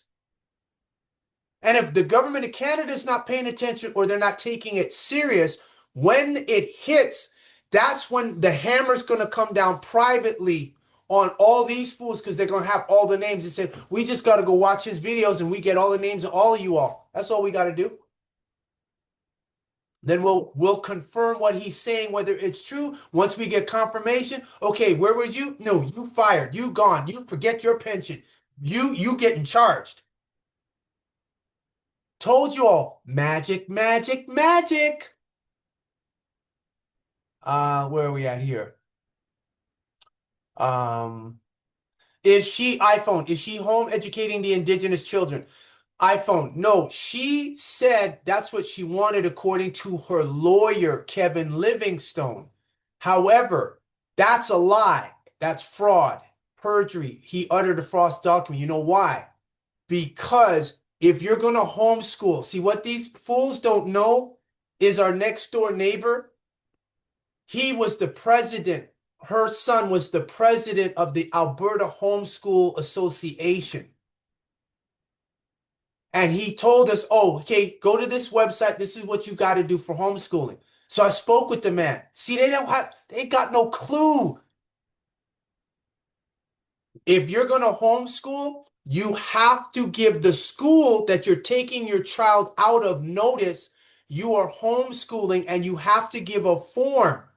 So what Kevin Livingstone said, complete and utter fabrication, lie, fraud, perjury, all of it.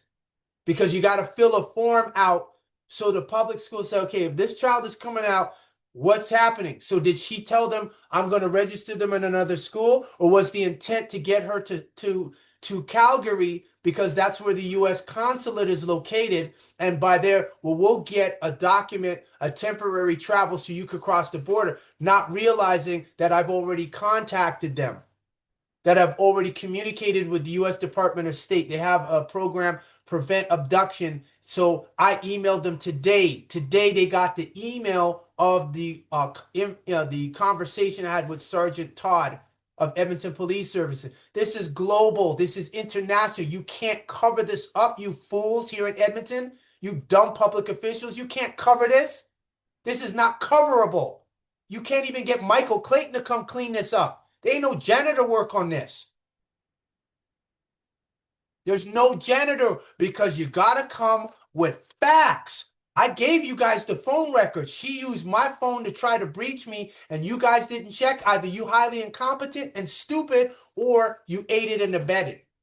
And that comes out, that's it. That's a human rights violation. That's genocide, apartheid, rape. That's child abduction. That's every code in the Canada Criminal Code that they just violated. I just put a little dots there, let them figure it out.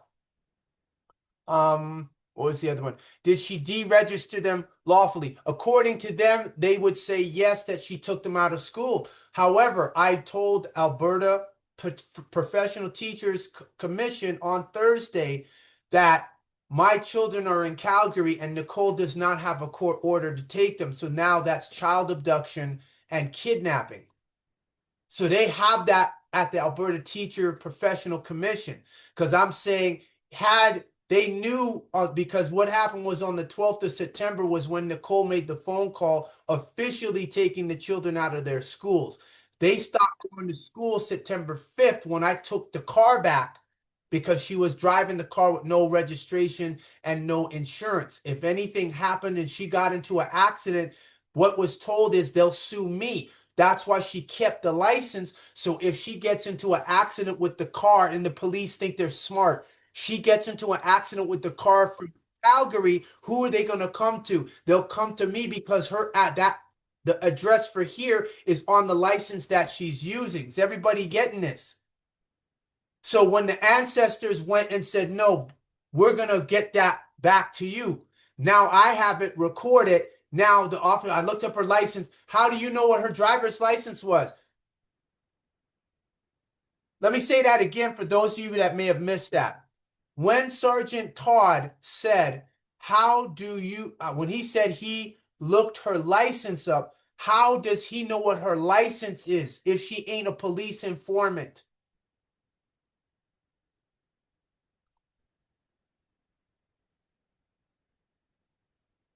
So that meant the license she used when she complained at Windermere was Edmonton. It wasn't Calgary. If it's Calgary, he just admitted to genocide, kidnapping, abduction, and complicity, because the justice at Edmonton Law Court's Justice Kiss said she does not have leave. And for those that are not comprehending, leave means you got to have permission from the court. Like, I got to keep giving this kidnapper every weekend my children. She got to have permission to be in Calgary, and she doesn't have it.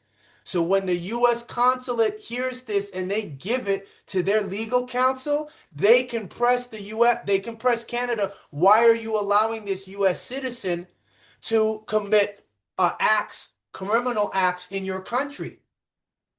They won't have an answer for that. So if they took her on as a confidential police informant, that don't protect you. You don't get no human rights exemption violation. You don't get genocide exemption violation. You don't get none of that. That makes the whole police force, the city of Edmonton, the province of Alberta. Yes, I'm saying all of you. I told you all. You're not getting this. Everybody, that's Premier Danielle Smith, that's the education minister, that's the justice minister, all of you all come into the light. You are all in the sun. You don't get to stay in the shadows. This is what is universally known as cause and effect. This is what the Merovingian told everybody in the Matrix in the second movie. Cause and effect. This is what, and that comes from Whtie in ancient Tamaray with the kalam or the pen. Cause. Everything that happens has a cause and an effect. You put your hands on my children, I take your system down. It's that simple. And all the evidence you think you got against me is evidence against her that you all are holding, which makes you all criminally, they call that conspiracy. Because that means you all colluded to do this. Now we get into human rights violations. We get into genocide, apartheid, rape. We talk about the 60s scoop. We talk about crimes against humanity, because I'm recognized by the United Nations and spoke to the UN Human Rights Council. So all the countries across the world that may have beef with Canada, they can use this video now and throw it in their face. And they'll tell them, don't come to the UN and play holier than thou. And we saw what you did. You attacked an indigenous man, his children, you kidnapped them. This is broad daylight 2025. And I thank that police officer from AEPS, whoever he was. I thank you very much for admitting on the phone that, yes, this was a state-sponsored kidnapping. So that means the province of Alberta was involved in this. Magic, magic, magic. Next up, Fairty, no, she has not been responsible with their schooling. No. Ianifa, don't you have truant officers? Because it's definitely a concern for social services. There is a limitation that you, after about 10 days, then they contact the parent what's going on. Then when you get into 20 to 30 days, that's when they start bringing in child protective services. Why aren't the children in school? They haven't done that. So that's how I know it's a child trafficking ring involving Edmonton Police Services, involving Edmonton law courts. Yes, all of y'all, I know. Come on, I know. I'm trying to figure out how you guys think you're going to cover this. Now I tell the world, where's your documentation? Because you got to have, you have to have 60 days notice to relocate. And I'll reiterate that. Under the Alberta family law, you have to give 60 days notice. She created an emergency protection order in the city of Edmonton. Calgary is 3 hours south. So in order for her to want to go there, you got to go to the court. But before you can get that, you got to do what? You got to fill out a federal form. And that federal form for relocation, then you file it with the court. I would have gotten served. Then when I get that, I get to go on the same website and fill out the objection part of it. Then I serve her that I'm objecting. Then we go have a hearing. So Edmonton law courts is full of it. Justice Krause, right, is full of it. McGuire, Kiss, right? She's the only one that was at least honest enough to say, hey, you don't have leave. So what Sergeant Todd and the Crown in Calgary are saying is a joke. I'm like, where's her court order allowing her to relocate contrary to Alberta family law? Don't have it. So therefore, that's a kidnapping. And the children were out of school since September 6th. I didn't see them for 71 days. Kidnapping. It's genocide. Done. So every time I brought up the Hague Statute, just like Sergeant Todd did, and he got mad, I'm like, that's what it is. Because you're trying to get her to Calgary. At least she's in Calgary. She's close to the U.S. Embassy. But what they didn't know is I already contacted the embassy. They opened a file. And from what I was informed, RCMP might silently be investigating because they said, do you think she was going to sign your name on the document? Just let me back up a second here. When I contacted the U.S. consulate, because when Nicole left, she just left the computer on. So I was in her email and was able to see the communication her and her cousin Trina in Brooklyn were doing with the U.S. consulate in Calgary. So I emailed the consulate from her email saying, I'm the father. Here's my email. Email me at Kim@19. And the U.S. consulate emailed me. I explained to them what was going on. And what did they do? They said, okay, we're going to put the children in a program. You contact the U.S. Department of State in Washington, D.C. via email. They'll email you, which they did. They're going to send you the forms, which they did. I filled the forms out. The children are registered. Now, the consulate told me, I don't know what she's doing. She said, because we don't give out travel documents or U.S. born abroad for children without the signature of both parents. So she can't get the travel document without me physically being there. Or if they send her the form, she was going to forge that and they would think that I gave consent, which would allow her to get the travel document. That's why she was so gung-ho for needing a car so she can hit the border. See, all this is all criminal. EPS is involved in this stuff criminally. So the Crown has a decision to make. Either you stay or you get implicated. Talking about the Edmonton Crown prosecutor, you get implicated in a conspiracy to commit genocide against Indigenous people, meaning myself, Atsikota Nation, my children. See, they didn't expect. This has gone beyond what they were anticipating. They said, oh, boom, bam, bonk, got him. And then next minute, it's like, no, you're in a crystal cube. So you're not hiding anything. That was proven by me getting Nicole's wallet. Let me see here. Section 7 of the Home Education Act 1996 has not been applied by Nicole. Nope. And social services didn't contact her, didn't contact me. So that means, okay, if they're not, CPS is not involved, you know what that means? They're trying to get a sister in smuggling into the US. They can't give the United States no BS because everything I file in the courts, the US consulate in Calgary has it. So they know what the crimes that EPS and the rest of them are doing, what complicity, the genocide that they're doing. They're seeing it. Next up, Whtie works for DMV. Iyanifa, where will the vehicle be parked and insured? That's one of the questions that they will ask. Your other question was the insurance company will use the address on your driver's. That's what they're going to want to see first. Whtie, Nicole is an informer for EPS. He is protecting her. Hey, what's the old saying? If you see somebody doing something and you say nothing, this is what the Honorable Martin Luther King Jr., I have a dream said. If you see, what did he say? If you see injustice and say nothing, you are just as guilty as the person doing the injustice. Iyanifa, when you apply for insurance, they ask you for the address, where the vehicle will be insured, where it will be parked. Yes, they ask for your driver's license number. They can see the address on it, and the VIN number on the vehicle will have the address it's registered. Yes. And I got the VIN number and I have a lien against that car. Iyanifa, there you go. Nitter Nafu, this is Fra Bra, Todd. And the room is silent. Tacit consent of Whtie. Let's see here. Collapsed out wave in motion of Whtie Tua.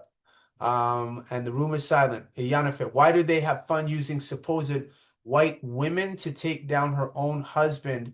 Shaking my head. It's bigger than this, Iyanifa. You know how to get that answer. What I have done is planetary shaking by telling black people to stop calling themselves black, call yourself white. You can't get no black intellectual to come against me. They can't even come against any of you that I'm training. They can't even come against the ones who were on training, who have their certificate of achievement from me, because they'll say, man, black is pale. Black is an adjective. Now the computer says black is no energy. Nothing. This is the computer saying in computer, black is no energy. White is full energy, full signal. Black is no signal. That's what it is. So what are you? Are you white? Is that right? You white? Say I'm white. Are you white? Yes. Is Sambina white? You guys say I'm white? I'm white. At Zoom. I want some phone time. Okay, you're going to get some phone time. You're going to get some phone time. Ab's on the phone. I think I'm still on with Tar, right? No, okay, so we on. Okay, we got some phone. You want some phone time? Yes. How do you ask for phone time? Please, can I have some phone time? Esmuni filahut na suta. Suda, can I have some phone time? How to fi suta Ab? How to please Suda app? Okay. Only because it's you. Okay. Enter it. Oh, enter it. Oh yeah, because Ab's got a code. Oh yeah, I gotta keep her memory is laser sharp. So I'm trying to memorize my code. Okay, you're gonna take pictures? You're gonna take pictures here. You're gonna take. Oh, hold on, because you want to. Yeah, here, take pictures. You want to take pictures? Okay, go ahead. Take pictures. No, it isn't about that. It's about the Canada Child Tax Credit, Iyanifa, and then finding that out after the fact. That's what set her off. So she was trying to get a benefit that the government of Canada said she cannot get. She cannot file for the Canada Child Tax Credit. I can't. She's a permanent resident. She's not a citizen. So she can't apply for it, like she can't apply for a Canadian passport. So since you can't do that, that means who's in control of that? Me. I will make the distinction. I will also dictate how the funds for their education and everything else that they need are going to be distributed. So she had a meltdown about that. That's what she flipped out over. Then she tried to create a mutiny against me in Atsakata. That didn't work. So now she can't do a mutiny against me. She has no power with the Canada child tax credit. And then from a marriage standpoint, yes, I'm asserting myself as the husband of this house. This is how we're going to run this house. No, that was it. She had to run, book, pack up, get what she could, and run out the street. Meanwhile, the Amorite women that she listening to, they still home with their husbands. The ones whose husbands got nervous breakdowns or they're going through depression, they not splitting up. No, they keeping theirs together. That's the problem with black women. Stupid, vain, egotistical, only care about themselves. So they will tarnish and destroy their family out of ego. But the Amorite woman, even if they're not happy, they got enough sense. Nope, don't break it up. You see Hillary Clinton leave Slick Willie? No, she knew damn well he got blue because she's an attorney. He's an attorney. She knew he's the president of the United States. She said, if I leave him, technically he'll be happy without me. That's when the hoes really will start coming. So she's like, no, I got to stay with him. Not out of any kind of commitment, but just from the standpoint of the image of a family unit. And because she know he'll be happy. Most men, when the women leave, they're happy. They're like, oh, that's why I told Todd, you got an anvil now. Good luck if you think you're going to control her. Have fun with that. I said, you're realizing that now, aren't you? He ain't say nothing to that. They cannot control her. She is off her rocker. Nitcher Nafu, loud and clear. Non-submitting fools, Aferti. Nitcher Nafu, indeed, Maku, this is international. Amun Tua. Yuhu El, Amun Tua. Guadakuya Tua. Wabana, I'm a witness. Ianifa, I'm definitely a witness. Rawat Maku, exactly. Wabana. Yuhu El Tua. Todd sounded like a robot. Thick darkness. Chashukis, what's good for the goose is good for the gander. Yes, Awabana. Awabana, or you could call Plenipotentiary Chief Nanya Shaabu at 1587-712-0639. Let's see. Exactly. I saw it move. Word. Every move they made, I've been see. That's Awabana. That's law. 18 USC genocide 1091. Canada's is C45. Let me just put it up here so you all can be familiar with it. Canada genocide code. Think of C45. Okay, C46.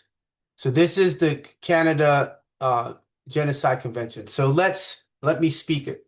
Canada addresses genocide through its criminal code section 318, criminalizing advocating genocide and the Crimes Against Humanity and War Crimes Act, which defines genocide and allows prosecution for such acts committed in Canada or abroad, incorporating international law, definitions of acts intended to destroy groups. Atsikata is internationally recognized. What they did, aiding Nicole, is genocide. The criminal code specifically prohibits advocating genocide and defines it as acts with intent to destroy groups, killing, inflicting severe conditions. My children did not see me for 71 days. That is genocide. They were kept from me for 71 days based on race, religion, etc. Criminal Code Section 318 makes it an indictable offense up to 5 years in jail to advocate or promote genocide with specific definitions for genocide and identifiable groups. Crimes Against Humanity and War Crimes Act implements international law, defining genocide as acts, killing, causing serious harm, preventing births, forcibly transferring children, which is what happened, with intent to destroy a group. This act allows for prosecution of these crimes committed anywhere in the world. This is Canada, mind you. That's the Crimes Against Humanity and War Crimes Act. It's global because Canada signed off on it. Genocide, acts with intent to destroy in whole or in part a national, ethnical, racial, or religious group as defined as the Katwa and or Kauka and informed by international law. Advocating genocide, criminal code includes promoting genocide with identifiable groups, defined broadly to include groups based on color, race, religion, sex, sexual orientation, disability, etc. Cultural genocide. While the Truth and Reconciliation Commission, this dealt with the 60s scoop with the Cree, Blackfoot, and all the indigenous up here on Northern Turtle Island, used the term cultural genocide for residential schools. It's not a defined legal term in international law, leading to debate and distinguishing it from legally defined genocide. Makes no difference. It's still genocide. Now, this is the code itself, which is the Canada Criminal Code, C-46. And 1, every person who advocates or promotes genocide is guilty of an indictable offense and liable to imprisonment for a term of not more than 5 years. In this section, genocide means any of the following acts committed with intent to destroy in whole or in part any identifiable group. Atsikota Nation of Yamasee Moors is an identifiable group. Our ensign is on the children's jackets, and that's why she wanted to cover it. But it doesn't matter because when I dropped them off last Sunday, you all could see them. So now she doesn't want it to be seen on Facebook Live. Like, it doesn't make no difference. I'll sit there in the McDonald's and watch her put the children's clothes on. And then at that point, good, you all will see it. So that the ensign proves that they're part of Atsikota Nation. They are born in Atsikota Nation, and they are being attacked. B, 2A, killing members of the group, or B, deliberately inflicting on the group conditions of life calculated to bring about its physical destruction. Keeping my children in a shelter doesn't do that. This is what they're doing, is the genocide. I have stability, but you want them in a shelter. So that's genocide. So all the justices at Edmonton Law Courts who advocated for Nicole to have primary care are advocating genocide. You're not getting away from that. That's a fact. They're mad because I'm opening my mouth. Magic, magic, magic. Told you. Where are they here? Thick darkness.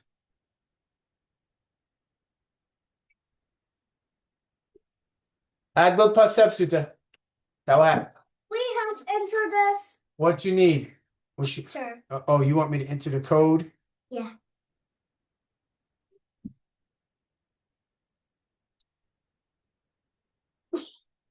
Why is the code not entering? Yep.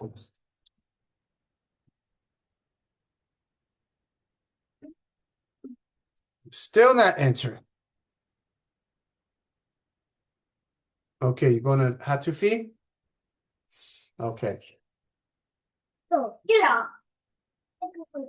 Get out. Aglo Pasepsuta. Okay, watching Gracie? Gracie? Or Kunda? Kunda or Gracie? Ashwahed. Witati, Ashwahed. Gracie or Kunda?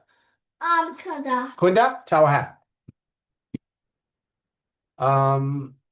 UL, they are criminal-minded, acting blind. Yeah.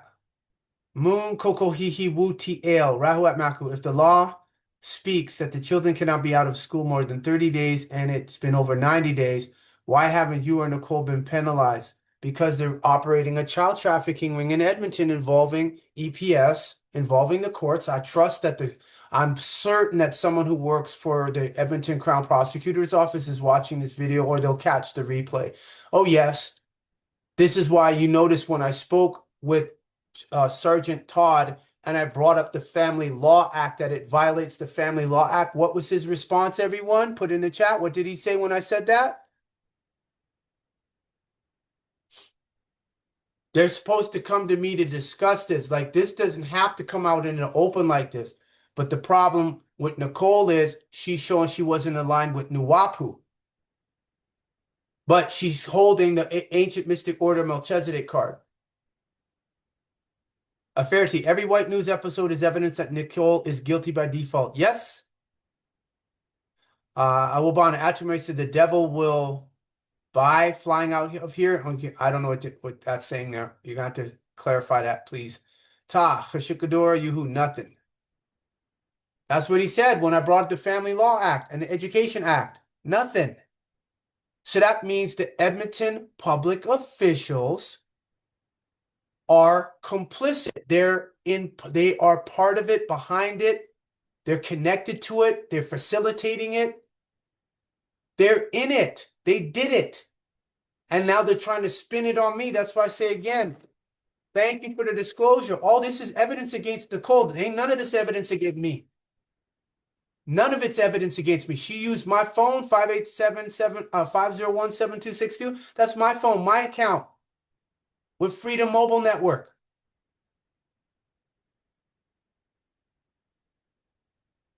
She doesn't have leave to be in Calgary.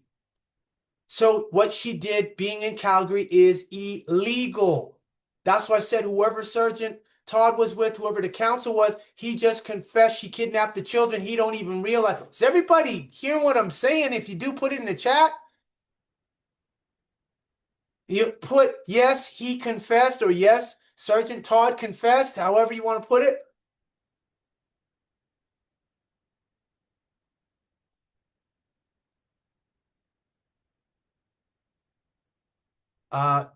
She is a Whtie. She is a contradicting jinn. Okay, so I have to click it. All right. Let's see what we got here.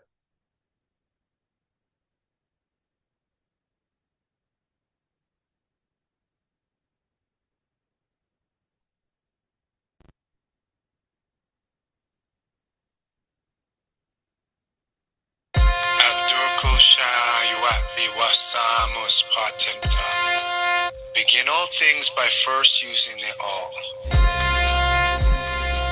The physical disagreeables plan a plan. And the Natiru plan a plan. And the Natiru of ancient Tamaray, known as Egypt in English, are the best of planners.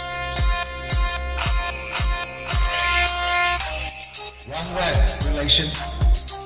Did you get the badge numbers for the police officers? Yeah, I got their badge numbers off the video, and the EPS has the video because they said, "Do you have any video of what happened with the officers?" I said, "Yeah, Facebook Live." I gave them the link. It's in my complaint. I got an acknowledgement that it's filed online.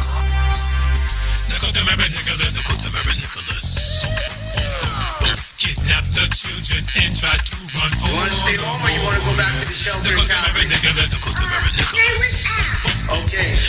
And where do you want to stay? You want to stay in the shelter with kidnapped or you want to stay home with Ab? Okay. All right. So come here. I want you to tell the police here. Come tell the police. Tell them. Tell them. You want to go back home with kidnapped to the shelter or you want to stay with Ab? Instead of the police. New message. Stand by 40326315550. Hello? You well. We're going to show them what it is. We're going to tell them what it is. Elder patience and perseverance. I'm ready. You heard it out the mouth of the band. At the home with the average, but they want to stay. Nicole Nicholas is a ridiculous craze. Trapped in the psychotic maniac maze. Kidnapper, abductor, distractor, obstructor. Child smuggler, hustler, tech mother chucker. Crucifix rustler, traitor, disruptor. Perpetrator, liar, so you know you can't trust her. She's a hater, finagle, faker, enabler. The amateur law was embedded in, aided her in fiending, scheming, executional, screaming. Terry Miller, abduction. Demons are guilty of trafficking children, kidnapping, stealing. Double dealing with an agent that formerly laid 12 years dormant. Had a meltdown, flipped her lids, started performing. Transformed to a Luciferian Decepticon, wicked one. Committed genocide, the spiritual treason. Against the white Autochthon, indigenous nation. Simsalabim, Ashlam, elevation, calibration, vibration, dedication. Who we see a hacker in every location. The reason they pressure, the one with the foundation. Mental, spiritual, physical, lyrical. The borders were open on August 12th, visual. 2025 on Facebook Live. By the right one, the right one, the right one. That's like addition, young boys, white Autochtons. All chiefs tending to present it on facts. Killing the child education act. Invoking the head convention, not to mention. Nicholas. Kidnap the children and try to run for the border. Nicholas. Justice Kiss says she did not have me more in order. At my tongue, city with an EBS shit done. You can't stand in the sun. Right. Betters and haters. 1170 plus preach violator. Nicole T. Nicholas. She's a genius. The Edmonton Longhorns. Guilty. Yeah, I want the entire planet to see this bullshit here in Edmonton. Yes, I want the entire planet to see it. This woman is living in a shelter, didn't have leave. Me in Calgary. Doesn't have leave. This is Justice Kid says she does not have leave. She doesn't have a border. She had to get permission. She has to have permission. It's criminal. I said, because you know Nicole is not going to tell nobody that the EPO was lifted. She ain't going to say nothing. Don't wanna find out the hard way. She can't and won't answer to 26 facts. The chief's affidavit, and that's a fact, yeah. The reason she evaded, cause her ass black. Has no standing in law. Oh well. Proof that I'm on the path, we're on the path, and we're doing the agreeable white work. So with that, y'all, that's it for this. I'll see you all in 7 days. Again, those who want to come on the webinar, 587-712-0639 or tamaray19@protonmail.com, and we're going to finish with our theme music. White is right.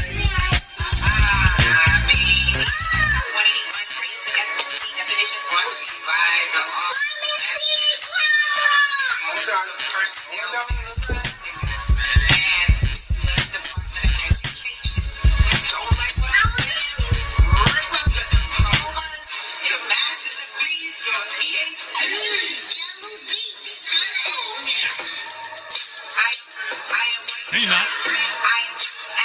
No, you're not. You're a black Negro. No, you're not. No, you're not. You're a black Negro. No, you're not. No, you're not. You're a black Negro.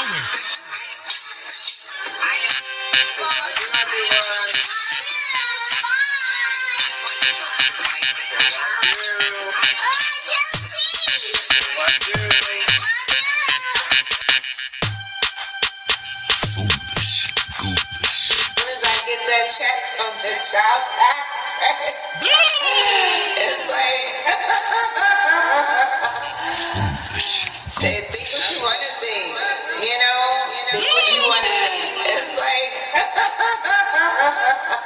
The bag.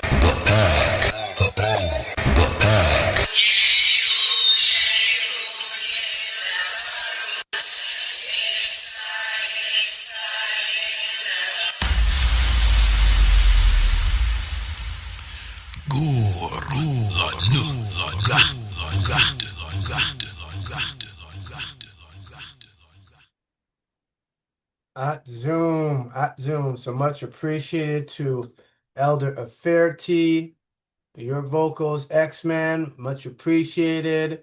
Recorded, mixed, and mastered by Vibe One, much appreciated, Vibe One. Shout out to Vibe One and Virgo Lair for producing this. This is a perfect segue into the next thing, and then we're going to get into some articles, and then that will be done. This is took up some time, however, it's not a loss. We're going to be doing a live mentoring. I spoke with Anu, so X-Man, Anu, because he's in California. So he called, he was in the middle of some business, and I want everyone to know we are going to be doing a live mentoring. We're turning this whole situation into a live mentoring. So anyone who wants to advertise with us, anybody who's script writers, anybody who's writers, graphics, we're turning this not into a docu after the fact. We're turning this into a live mentoring. So we're going to be doing this as this happens.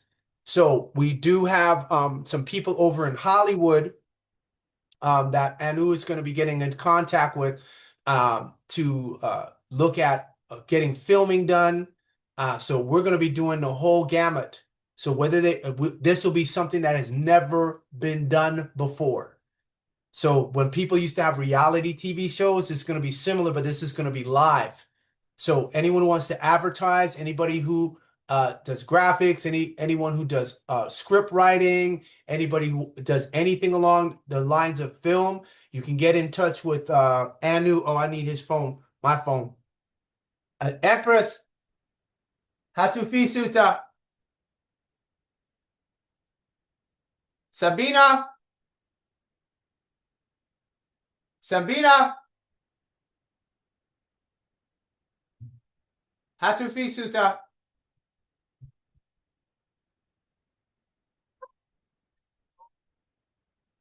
Hatu. Hold on. Okay.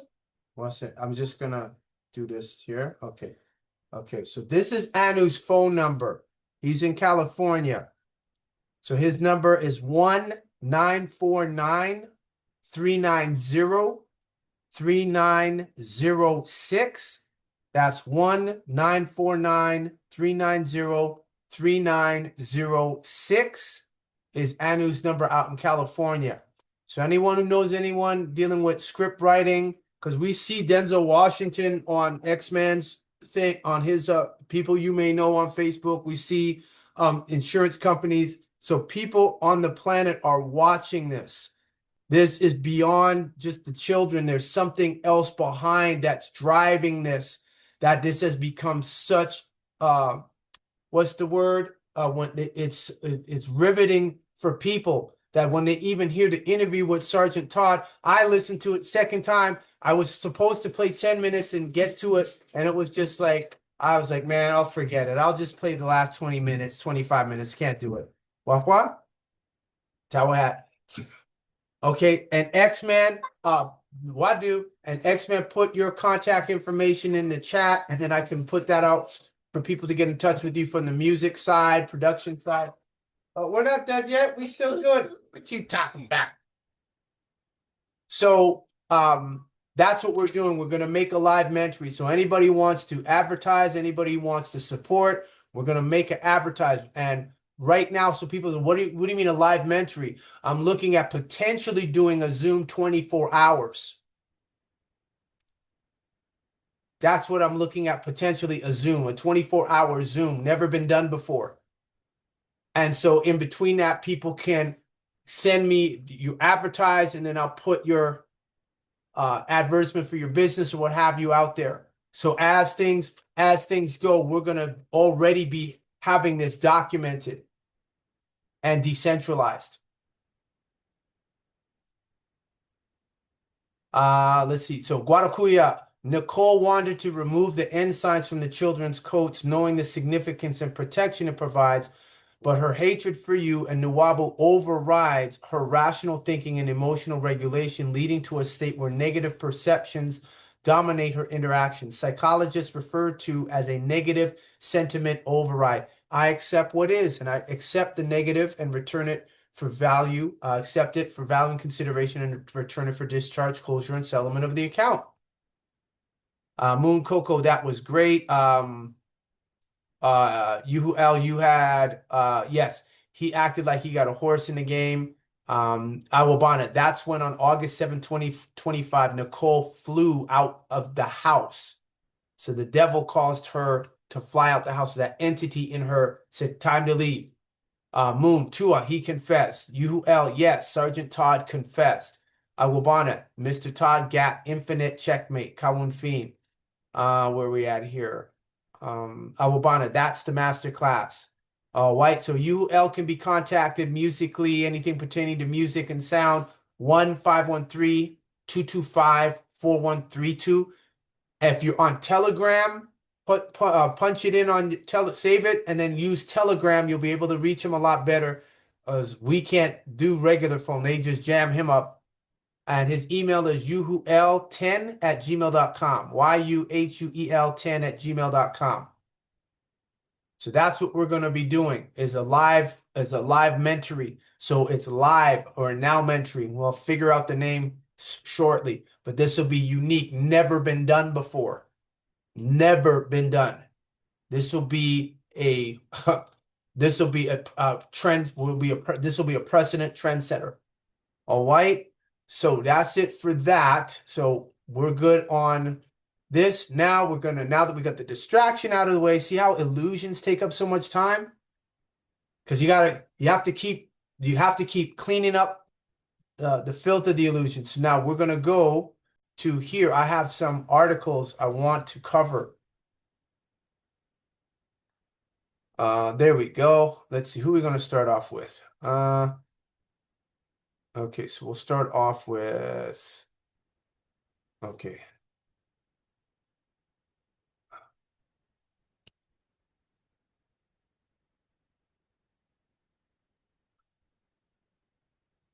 Let's see, reptilians. Okay, yeah, let's go up with this one.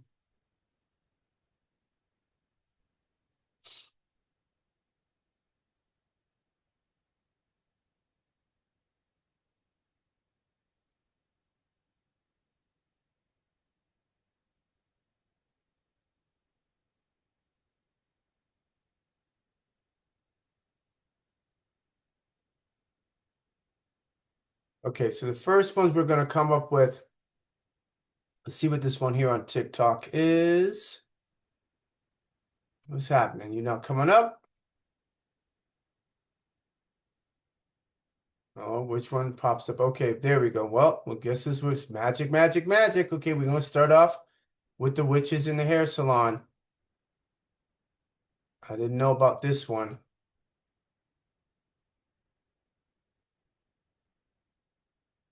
Okay, where's the volume? Oh, there we go. Who come. Yes, you will find a lot of root workers and witches in hair salons, period. Not just down south, but just overall. Number one, it gives them easy access to hair. There's a lot of information that comes through the hair salon. There's a lot of customers who come through the hair salon. You think you go in there and get your hair done, and then you actually go in there for a consultation with a root worker. You don't know what's going on in them back rooms for real. That's why you always gotta be prayed up and be mindful of where you go, who you allow to touch your head, etc., etc. And that's also why you hear a lot of older people who are from down south who will tell you to burn your hair because you don't want it to fall into the wrong hands. I'm not really sure how this works, but I know a lot of people from the Muslim faith cut their baby's hair and then give it away. And there are a lot of root workers, a lot of witches who will come to those same salons and buy that hair that Muslims donate. So while they're thinking they're doing some type of tradition, a lot of witches and warlocks go to those salons and get the hair that Muslims donate. It's a very profitable business that they have in a lot of barbershops and salons. I don't know if they know that or not. I think some of them do know that. I just don't think that they care. And there are a lot of high-ranking witches and root workers who own hair salons. And if they don't actually have a hair salon, they will have like what you would call a kitchen salon, where they go to somebody's house and get their hair done instead of like an actual salon. And so imagine going into a salon and you're confiding in your hairdresser about what's going on with you and your husband, and that hairdresser is like, well, I got something I can do to fix your husband. That's how a lot of them hook you in. And that's why you can't just let anybody play in your head. And recently I was at a hair salon, and this was at the beginning of the year, and there was this girl who was doing my hair, and she was talking about how she wanted to do a spell on her boyfriend. This girl was so young. She was fresh out of high school. She had no business even dabbling in that stuff or even wanting to or entertaining the idea. The boyfriend wasn't good to her either. He was lying. He was cheating. And I'm like, girl, why you want to do spell work on him? Just let the man go. That stuff's gonna backfire on you. God gonna get you. I was trying to warn her not to do that, but she's like, nope, I'm gonna go get the supplies after work. I ain't let that girl touch my hair no more. A lot of these women are in the salon, and don't think it's just the women, it's the men too. They have barbershops though. And a lot of these people are going to the salon, they go into the barbershop, and they just running their mouth about their personal life. And sometimes a witch or a warlock will do something to them because of what they overheard in the shop. And now they're trying to figure out why their life is in complete disarray because you said the wrong thing, did the wrong thing around the wrong person. And now they got it out for you. Or they were envious of you, and now they got it out for you. Witches and warlocks are also heavily invested in all things beauty and sometimes fashion. So a lot of them today have hair care lines, skincare lines, makeup lines. Beyonce's mother is a hairdresser, and now she has a hair care line. She's also from New Orleans. And there have been plenty of rumors and prophetic words about how that family is heavily involved in witchcraft. What was that one girl that was like really dark and stuff? Kat Von D? She turned her life over to God now, but she was involved in witchcraft and stuff. What's that little short lady, Rick Owens' wife? She's a witch. It's a whole bunch of them. That's why you gotta be discerning when you go shopping for stuff, because you be like, they do pray over their stuff. They do curse their items. They do root work or witchcraft to try to increase their sales, to make it more appealing to people. When you're not paying attention, you're not going to see it, but it's just so in your face. And once you see it, you can't unsee it, and it's like, wow. Yeah, witches and warlocks heavily involve themselves in all things beauty, salons, makeup, skincare, that type of stuff. And it's not even just like the beauty industry. Any industry or category you could possibly think of, there is a warlock, a root worker, a witch that is in there, a Satanist that is in there. They are literally everywhere. People think that they're just like rare or you're not going to come across one. I've never met one in my life. I guarantee that you have. That is why, as a believer, you need to stay prayed up. You need to be aware, because a lot of Christians walking around thinking that everybody else is a Christian or that they belong to another type of religion that is mainstream. And it's like, no, there's a lot of people out here who believe in a whole bunch of stuff that ain't got nothing to do with Muslims. They ain't got nothing to do with Hindu or Buddhism or none of that mainstream stuff that we know about. There are people who practice other things that we have no idea, we don't learn about. And most Christians are not aware, nor are they equipped to deal with people like that. And also, people who practice a lot of those things do not like Christians. Some of them have dedicated their lives to ensure that they attack every single one if they can. And so you just got to be careful.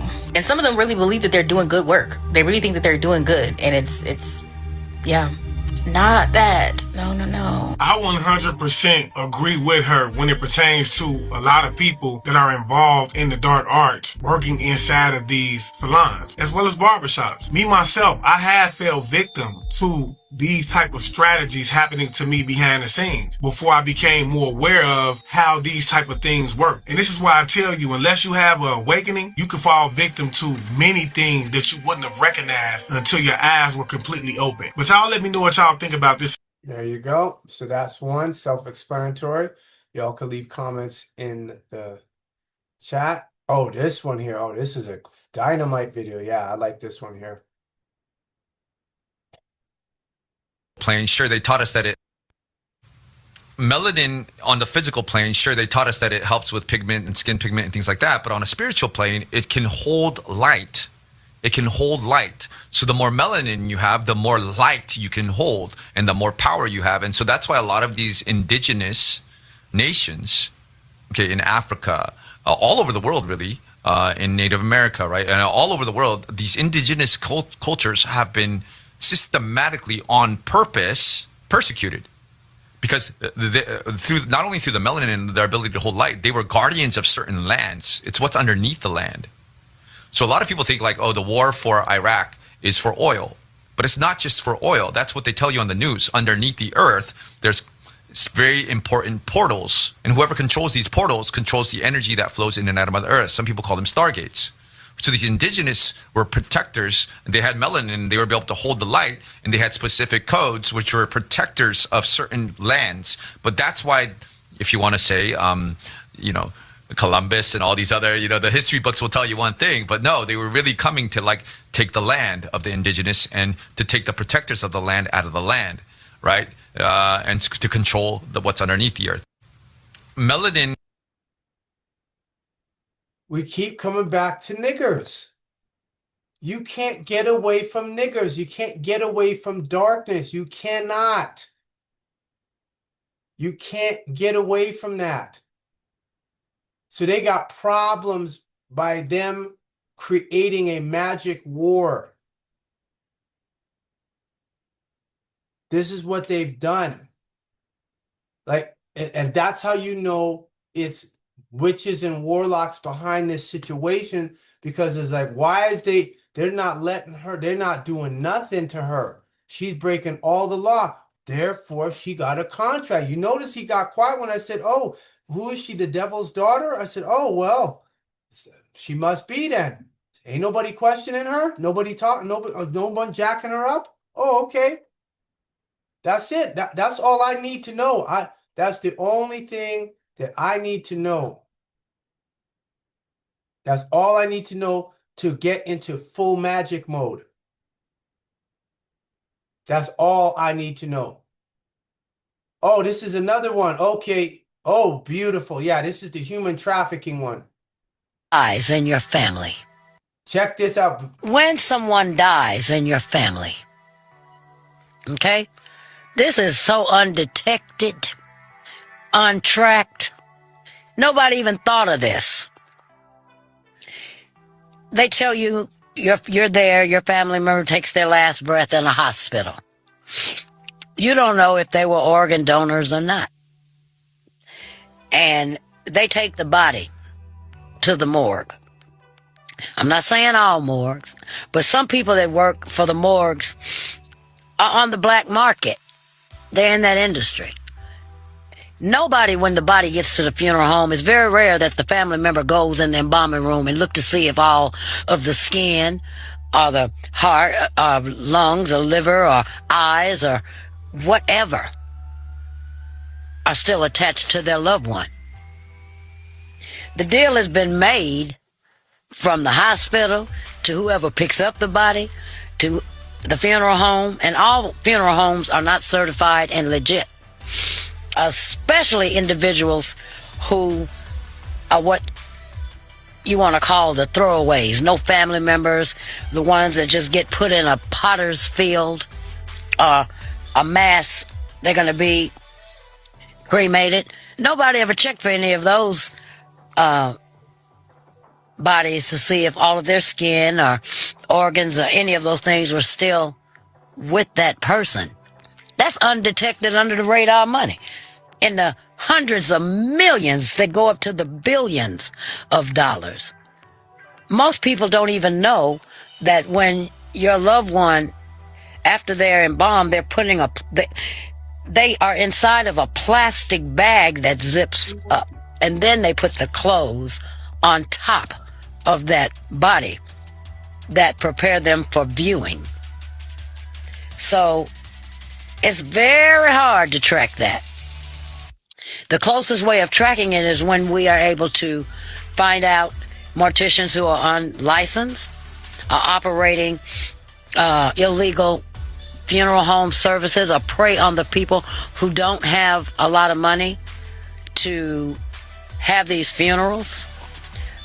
Population that gets targeted are drug addicts, prostitutes who are disconnected from family, or some of them don't have family.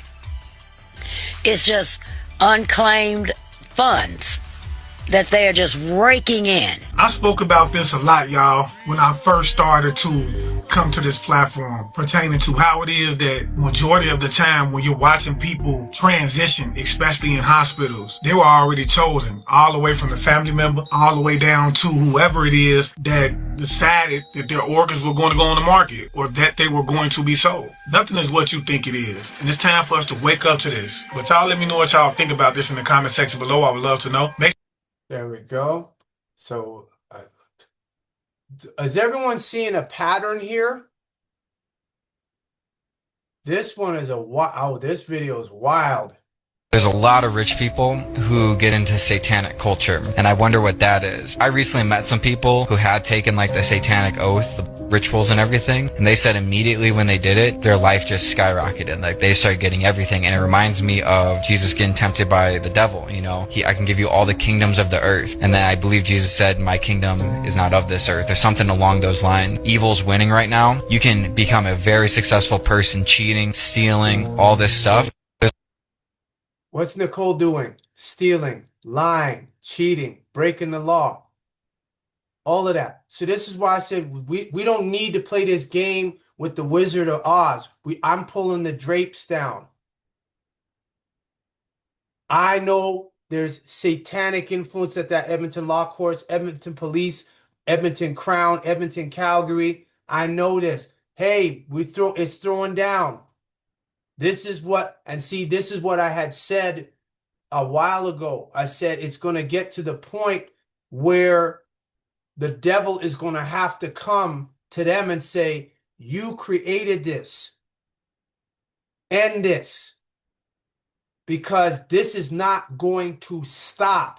And that creates more adversaries for the devil, because now their enemies see what I'm doing and they use this information against them. Now they got a problem. Oh, now we know how to hit them.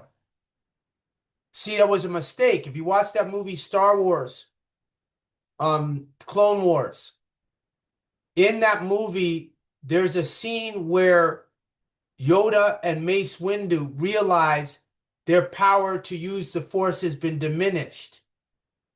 And so Mace is saying we need to inform the Senate that our powers to use the Force has been diminished. And Yoda said, only the Dark Lord of the Sith knows of our weakness.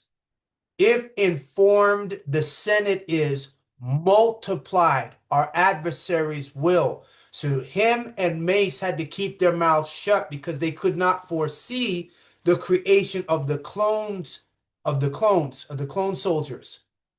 So I've done what the Sith Lord has done. I know what their weakness is, publishing, and I have all the information. Now it is out there. They cannot cover this. So their hierarchy of Satanists are going to say, this now is a problem. Now we're dealing with interdimensional portals on the city, through the city, under the city, over the city of Edmonton that was triggered by an egotistical woman trying to get something, steal something she was not entitled to. That makes the government of Canada vulnerable. And before anybody wants to, say, well, what do you mean? The government, the former Minister of Defense admitted there are extraterrestrials. Canada Minister of Defense admitted there are extraterrestrials that worked in the Canadian government, US government, so they know there's extraterrestrials on the planet. So they're trying to slowly introduce themselves so as not to cause a shock to the nervous system of humans. Unfortunately, since the Dracos and the Greys don't honor nothing, that's their modus operandi. Put the code out and then we're not going to follow it. It's like, no. So they leave me no choice but to pull down the veil. So this video here, I'm going to play it again. There's a lot of rich people who get into satanic culture, and I wonder what that is. I recently met some people who had taken like the satanic oath, the rituals and everything, and they said immediately when they did it, their life just skyrocketed. Like they started getting everything, and it reminds me of Jesus getting tempted by the devil. You know, I can give you all the kingdoms of the earth, and then I believe Jesus said, my kingdom is not of this earth, or something along those lines. Evil's winning right now. You can become a very successful person cheating, stealing, all this stuff.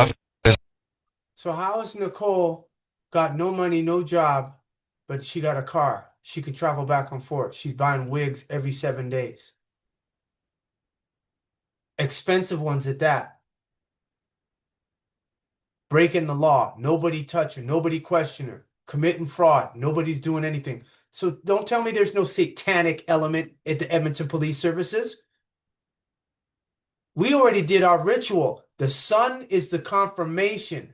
We sent information when we did that sun ritual a year ago, and we did that ritual August 12th. The sun is sending the waves here because, see, there's a lot of times you'll get hit with energy. You won't necessarily feel heat, but you'll feel like a tremor, something going on. You'll feel that happening. So this is what it means. So this is a confirmation of what's going on.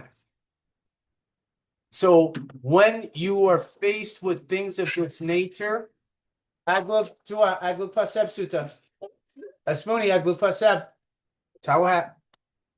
this means, well, what do? When you're doing everything on paper and they're dishonoring, that means you have to be doing your magic. That's what that means. They doing it. I watch all the anytime I see somebody who is a Satanist or a former Satanist, I watch their documentary. I watch that. They telling me how this stuff gets down. I watch that. I learn from the Satanists what they do. Oh, this one here. See, next thing. This is what I said. They're full. These governments are full of it. Now this guy. He's real good on the social media. This guy here, real good. ex-CIA. I have somebody I could call right now, and within about 30 minutes, we would probably have all of your passwords that you use for all of your devices in your personal home.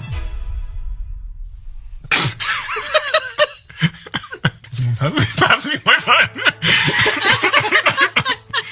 When you travel, when any business person travels to a hostile country, they're almost always surveilled.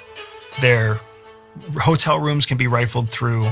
There's people called bumbling surveillance or watchers who will usually follow you. I'm not sure what your travel looks like, but I can almost assure you that if you traveled to Russia, if you traveled to China, if you traveled to Cuba, you had a watcher, you had a surveillance team. Really? That was watching you. Me? Yeah. Why? Because you're wealthy, you're successful, you're an influencer, you're of significance. At the very least, they want to make sure that some petty criminal doesn't hurt you in their country, because that could be a big deal. Thank you.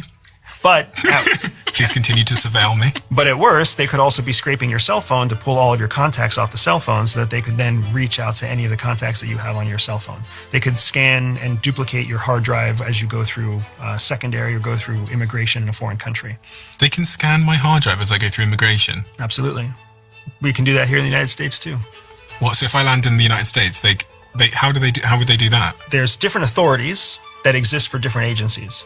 So here inside the United States, one of the authorities that we give to our Border Patrol is the authority to essentially scrape data off of all of your electronic devices.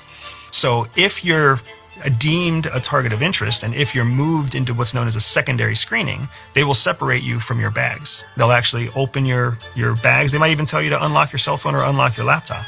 And then from there, with technology that's proprietary and technology that's also commercially available, they can scrape and scan your hard drive. There's a good chance that it was cloned. But I didn't give them my password. Sometimes they don't need your password. Really? Oh, yeah. I have somebody I could call right now, and within about 30 minutes, we would probably have all of your passwords that you use for all of your devices in your personal home.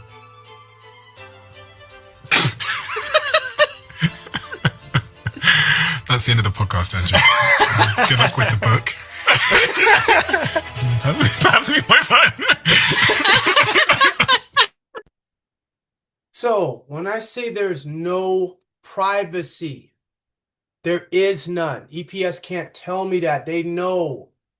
They're using Stingray and other things. They had an airplane here for 30 years. The city didn't even know that the Edmonton police had an airplane. It only came out like 2 or 3 years ago. That was flying. Well, we're, checking on the bad guy. City didn't even know about that. There's no privacy. Told y'all. Once you can walk in the light of the sun, you ain't got to worry about them trying to blackmail you or do anything like that. Or I caught her in a compromising position, or I caught him doing something he wasn't supposed to. You walk in the sunlight, you straight. But if you got a problem with that, you in trouble. What's the next article here? While we on that subject of magic,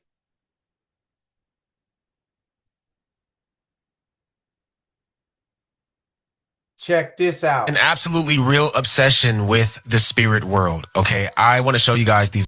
The government has an absolutely real obsession with the spirit world. Okay, I want to show you guys these videos of how they use MK Ultra to try to tap into people's minds, but then they also tapped into remote viewing or mediums, and the way that they use these mediums proves that they not only believe in the spiritual world, but they oftentimes try to use these spiritual powers in order to do their own will and desires. Okay, I want to show you this video. It gets crazy.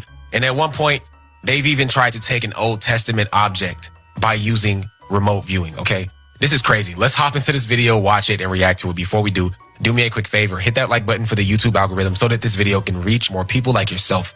I truly appreciate you guys. Let's hop in. Of MK Ultra. They were trying to figure out, can we really brainwash people? Can we create Manchurian candidates? Can we split people's personalities? It involved a lot of former Nazi scientists and involved a lot of LSD and dosing people with massive, massive doses of LSD. And it was called Super Spy. These women would lure these men back to the hotel and drug them with LSD. We had like Project Stargate, like the Men Who Stare at Goats movie, and remote viewing and all this other stuff was. Now, you heard him say remote viewing. Now, when I heard that, I thought that was particularly important. The reason why is because I'm going to show you guys a video of a woman that was on Sean Ryan's podcast that also said that she did remote viewing for the CIA, in which he asked her that if she ever looked into the cross and Jesus Christ and the resurrection, in which it absolutely spooked her. I did a video on this a while ago, but if you haven't seen that video, I'm going to show it to you. But first, let's finish this one. Going on. Then they started MK Ultra, which involved a lot of former Nazi scientists and involved a lot of LSD and dosing people with massive, massive doses of LSD and ruining a lot of people's lives in the process. But it was an attempt initially to find some kind of a truth serum. And actually the Navy participated in the biggest one, which was called Project Chatter, which is a sub-project of MK Ultra. And with this guy, he's a professor at I mean, it's in Hamilton, New York. I can't remember the name of the Colgate University. His name's Dr. Georgia Estabrooks. And he and J. Edgar Hoover are collaborating on a plan to use hypnosis to capture and hypnotize a German submarine captain and give him alter identities. And send him back to his fleet in Germany and have him torpedo the entire German fleet inside the harbor. Okay, so the government was using different tactics to open up, the minds of individuals and get them to do things that they wanted them to do, as the person was saying in that last video. And he mentioned remote viewing. And that caught my attention because I did a video on this woman right here who was a medium and she could do remote viewing. And she speaks on how she was able to do that for the government for quite some time. And then Sean Ryan opens up about Jesus Christ and the cross and the resurrection and crucifixion. And if she ever tried to look into this, in which everything changed with her demeanor after he asked her this question. Okay. And I want to show you that. And it gets deeper than this. Okay. But this is crazy. let me show you guys that real quick. I cleared myself of it in this life. Have you tried to look into religion at all, such as the crucifixion?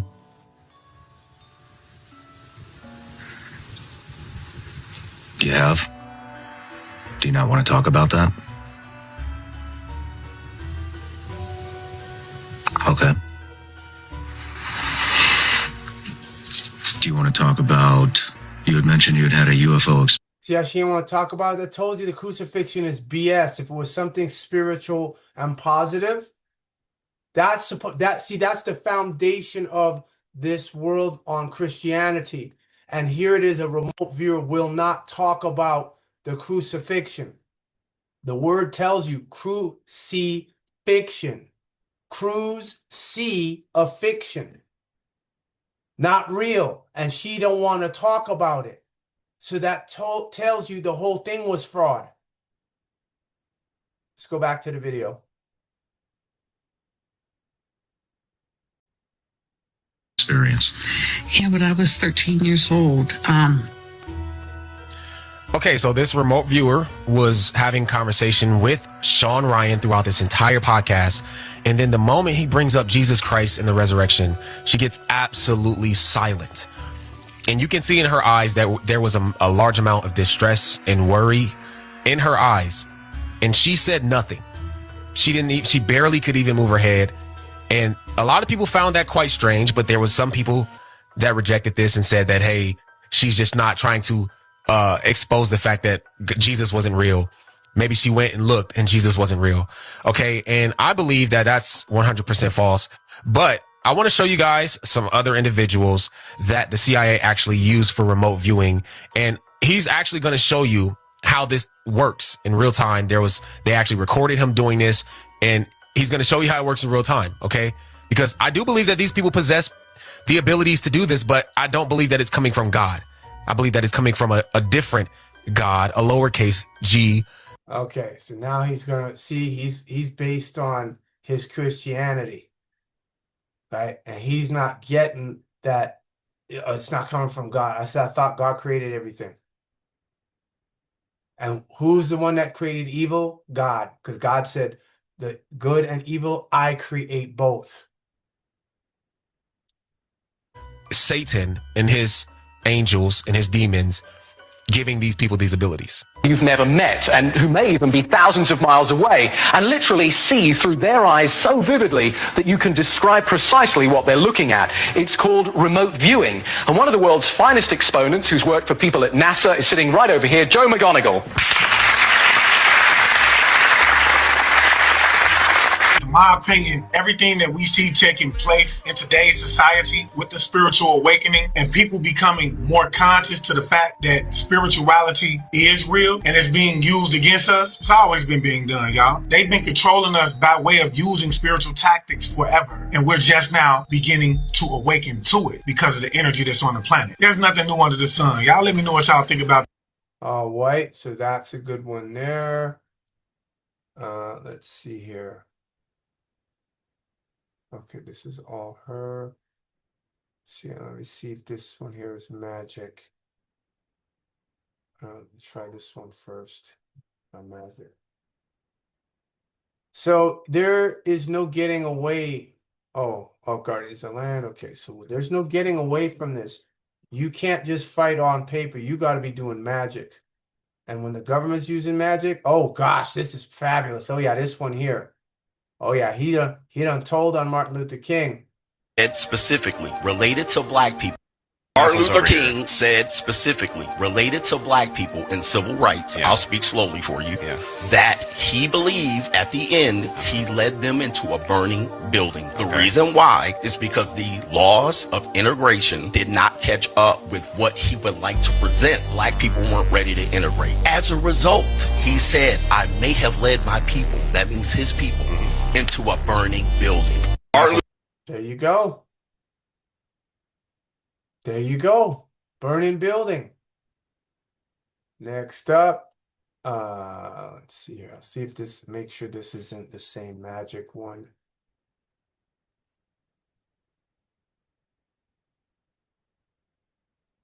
Ah, this is a good one. Yes. Okay, I'm going to play all of this, and this will be the last one. This is a New York City gangbanger. Reveals how he became a warlock and practiced witchcraft. As I was growing up in the streets, I got introduced with 21 Divisions. 21 Divisions is starting off with Dominican Voodoo. I went into to a gathering, like a house. And then when I walked into the house, I thought it was just a regular, like, you know, gathering, partying and stuff like that. And when I went into there, they were doing spiritual sacrifices, rituals, and stuff like that. They all started with a gathering in a circle, doing prayers, trying to bring the spirits up. And I was intrigued. I was like, wow, this is like so dope. Like, I never saw this in my life. And you could see, you know, spirits going into people, and they will start manifesting. And if you don't know what manifestation means, is when a spirit comes inside of you and it starts becoming that person. The spirit becomes them, and they start doing rituals, smoking cigars, drinking, talking about your life and what you, who you are in life. And there was one spirit that came towards me, and he says, you don't know who you are. He says, you're very powerful, and we could use you. And I said, like, I was intrigued by that. I was like, yeah, like, I want that power. I want that. I want that fame. I want the money. I want the riches, because I just came from getting released from baseball, and I lost everything. I pretty much lost everything. So I wanted the fame. I wanted the money. I wanted the lights. So they said, okay, we're going to start doing these rituals with you. You start getting baptized, start doing the perfumes. So when they started doing the perfumes and stuff like that, the spirit started coming inside me. And as the spirit started coming inside me, I started getting this anger, this rage, and I became somebody that I wasn't at all. When I was growing up, I was raised by my mother, I was raised by my sister. I became this angry man that started selling drugs, that started gang banging, because I wasn't gang banging yet. I started gang banging as I got older, because a lot of people that would come to these meetings were rappers, drug dealers, and people who want the same power. And I didn't know that, because they made it seem like it was God, because they also believed in Jesus. They also believed in other things. And I didn't read the Bible. I didn't know. I didn't know the difference. The Bible says that we should not be worshiping idols. I didn't know that at that time, because I was so lazy not wanting to read the Bible. So I was so intrigued. I was like, yo, I just want that power, like that same power that you have, how I can just walk on fire, how I could just speak to people's lives, and I want to help people, but I don't know how to do it. So they started teaching me how to read cards. They started teaching me how to do spiritual baths and baptism and stuff like that. And I became this warlock. throughout this whole thing, I became this warlock. But before I became this warlock, I started being disobedient.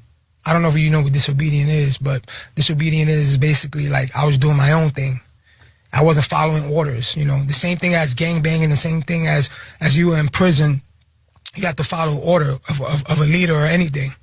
And I didn't want to follow their order. I wanted to do my own thing. So what they did was they put a curse on me. They put a picture of me into a pot and made me sick. So after a couple months later, I lost my kidney. I lost my kidney. Never. I don't have diabetes in my life, in my family's life. I don't have none of that. Heart disease, yeah, but I didn't have no heart problems.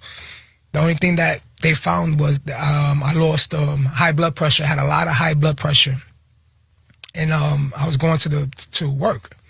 And when I went to work, I was getting these bad headaches, and I was telling my foreman at that time, I was doing scaffolding. It's like, I got a lot of headaches. I'm about to go to the hospital. He said, all right, go to the hospital and tell me like what's going on. So when I went to the hospital, they found out my blood pressure was over 200. And when I went there, they were like, you know, they did my blood work and they were like, you know, you lost your kidneys. I was like, how? Like, I'm fine. I'm healthy. Like, how's this happening to me? You know, like I was one, I didn't understand about kidney disease. And I want to encourage people, like right now, like take a yearly checkup of your body. Please check your body yearly to see what's going on with you. Because I didn't know what kidney disease was. And I thought I was going to be fine. Okay, I got kidney disease. Am I going to go home now? Like, no. You have to do a emergency surgery to get a catheter so that we could do dialysis and take out all the toxics out of your blood and all the fluid that's inside of you and clean it up, and then you could be much better.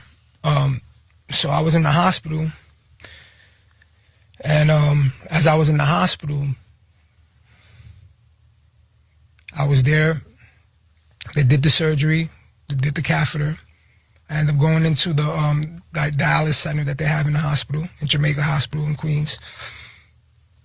And I had to be there for 4 hours in the machine. Within that 4 hours, my blood pressure dropped from 200 all the way down to 64. And when it went down to 64, I caught a cardiac arrest and I died. I went black. They had to re-rise me back to life. And after they re-rised me back to life, everybody in my family started crying.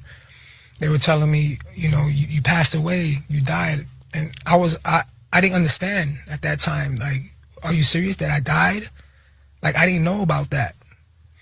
So as I was there in the hospital, you know, my grandmother came, my aunt came, and they was like, you know, you have to give yourself to Christ. And I said, okay, I'll just go, I'll give myself to Christ. You know, what is it? I almost died. So we did the prayers and all that. And I was in the hospital for a whole month because I didn't have insurance at the time. So within that time, that whole month that I didn't have insurance, I was just there sitting in the hospital, constantly getting dialysis, 4 hours, 3 times a week, 3 days a week, 3 days out of the week. And finally, I got a chance to get out the hospital.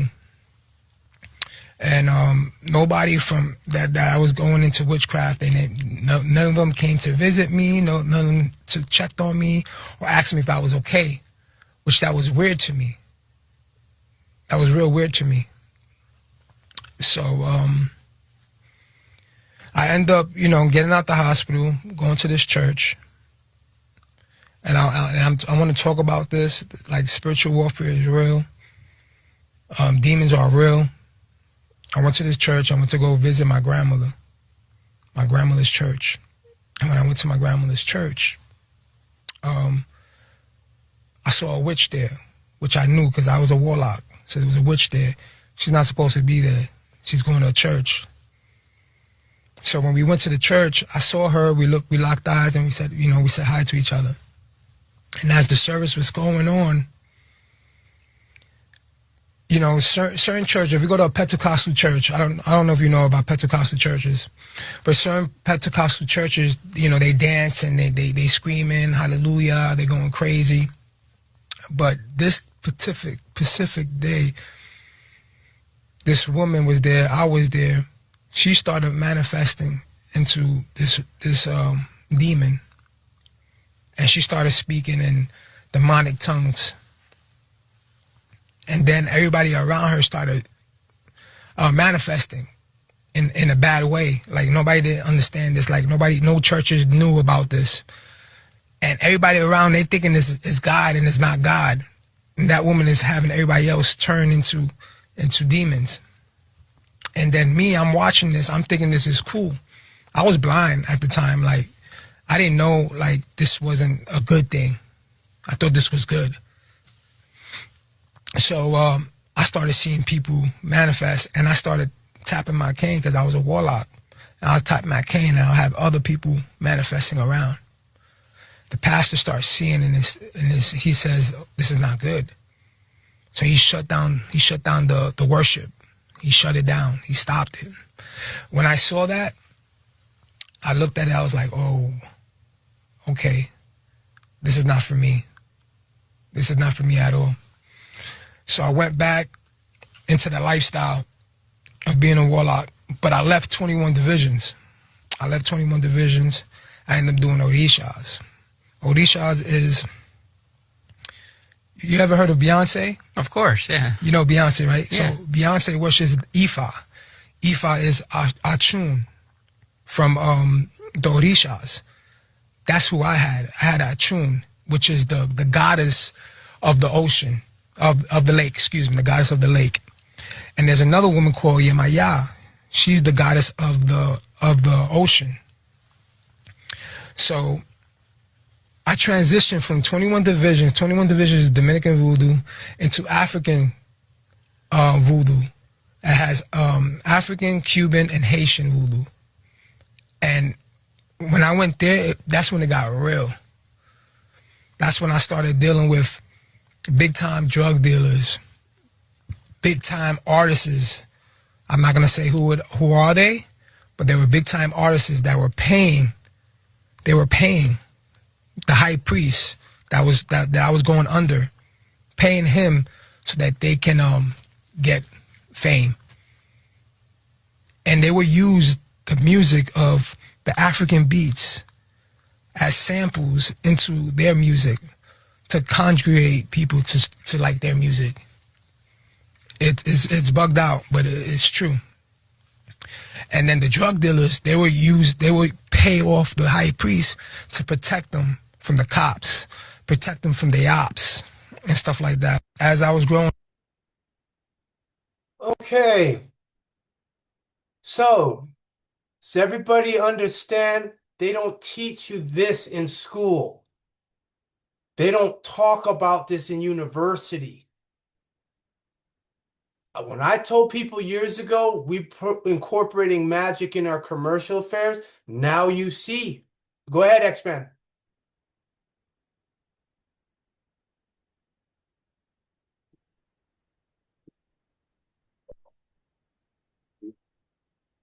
I can't hear you.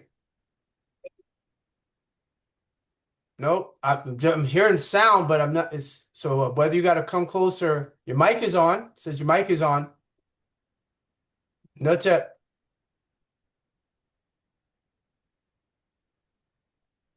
No tip. Check your sound. Type it in. Ain't nothing wrong with typing it in. I'll speak it.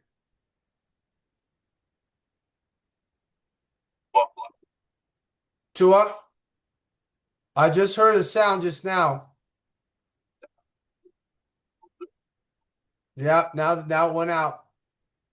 I'll leave the mic on just in case it clears up. So there you go. Like there's no getting around this. I have I got all the Necronomicon books. So if anyone knows about Necronomicon, I got all of them. So I know police officers use sigils when they go on duty for protection. So if a gangbanger is using voodoo for protection, what do you think the police is doing? Fairty, go ahead. Rawat White One, Rawat everyone. I really enjoyed this. It was that call with Todd. Oh Todd, that's what Nefernafu said, had me going. Oh Todd. It was pathetic. And working inside, I'm a witness to officers trying to fabricate shit, after giving tobacco to inmates or doing whatever.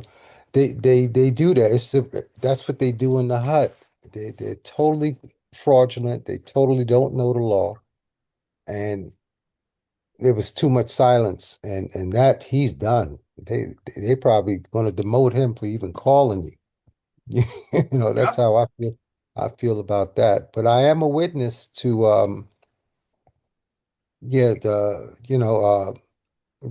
root workers. I was seeking to be initiated into a house for Orisha in St. Pete, and I would go on Sunday mornings. That would be the best time that the Ifa said to come by because it was quiet, and showing charts and showing how to do the baths. But one particular thing I would see on Sunday morning was a lot of women coming with those big church hats. Sure. And they would be coming in, and one I had told the brother that was bringing me, and I said, "Hey man, this is a church lady, not the pastor's wife." Huh?"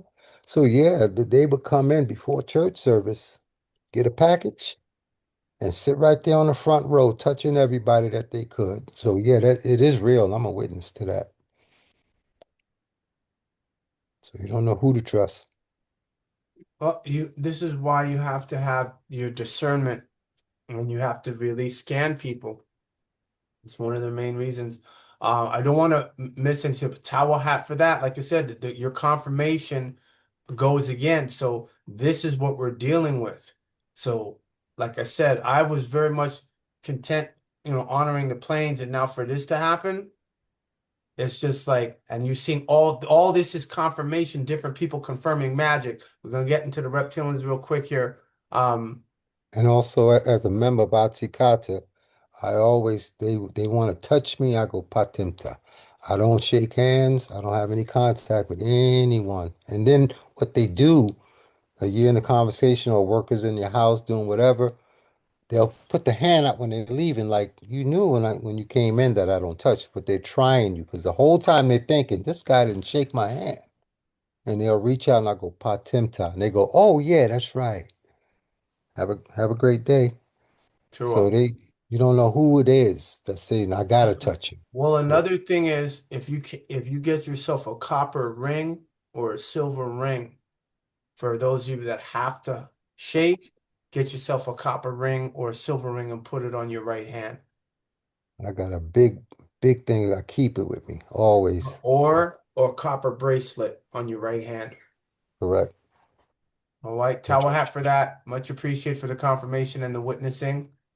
Much appreciated. Much appreciated, Elder. X-Man saying again, his number is 1-513-225-4135. So the number is 513-225-4135 for those that want to get connected with us doing a live mentory, dealing with music, anything music and sound along those lines. So much appreciated for that clarification. Let's see, there's two more videos. I know we were supposed to end, but two more videos real quick here because they're not long. Can't forget Sabrina because I wanted to show a whole bunch of hers, but I'll show one of Sabrina's. This is another aspect that we cannot ignore with your aura. Oh yeah, this is a clip. Beautiful. Okay, so I'm going to play this here. Yep, this will work. Personal area network is you. Whoops, again. And everyone went, there's no 5G. And I'm like, this is information communication and technology. We don't do conspiracy theory, we do deployment. What are you talking about? And it didn't stop there. Wow, color me shocked. So I'm like, all right, pardon my coffee stained sign. Command and Control C4 ISR Net, September 14th, I think 2022.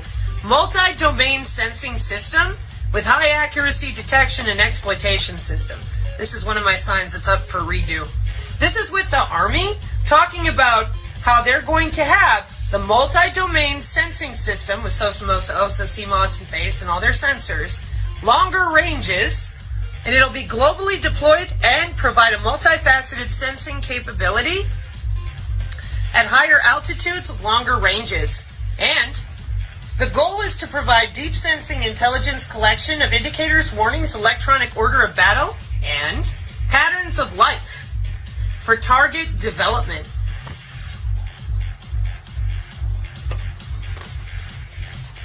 And none of you stopped and backed up and were like, I think I should probably go look up some of that. Nope. Easier to call people names and insult people who read college textbooks. You weren't expecting that anybody would catch up with you and be pissed off. So the very first sign I made, it said personal area network, machine to machine. Here's the striker. There's the drone. And it's going right through your body on the W-band relay. And I'm like, whoa. How is it that the body itself is going to be relaying a signal from a drone to another bone? Welcome to Lavender AI and Gospel and all the way that Israel just deployed stuff and showed it last year. And we have it too. Osiris and Hades and all sorts of things. And I said, you need to tell them they're tethered to the cloud. Personal area network. Tethered to the cloud. What's the other one here? Oh, Reptilians Among Us. Okay, great. Costume this year. This was Heidi Klum's Halloween costume this year. One of Kim Kardashian's recent Halloween costumes.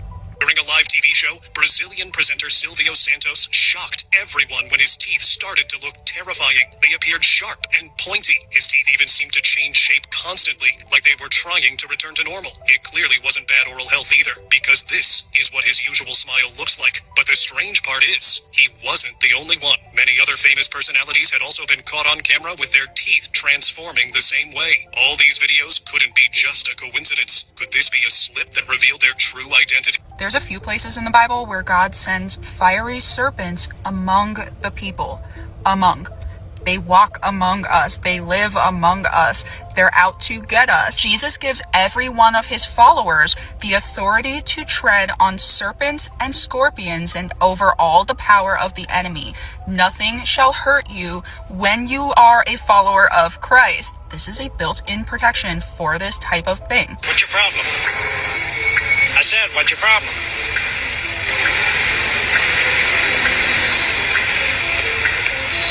All right today, sir. Okay, I'm doing fine, thank you. Thank you, sir. Here you are, sir. Thank you.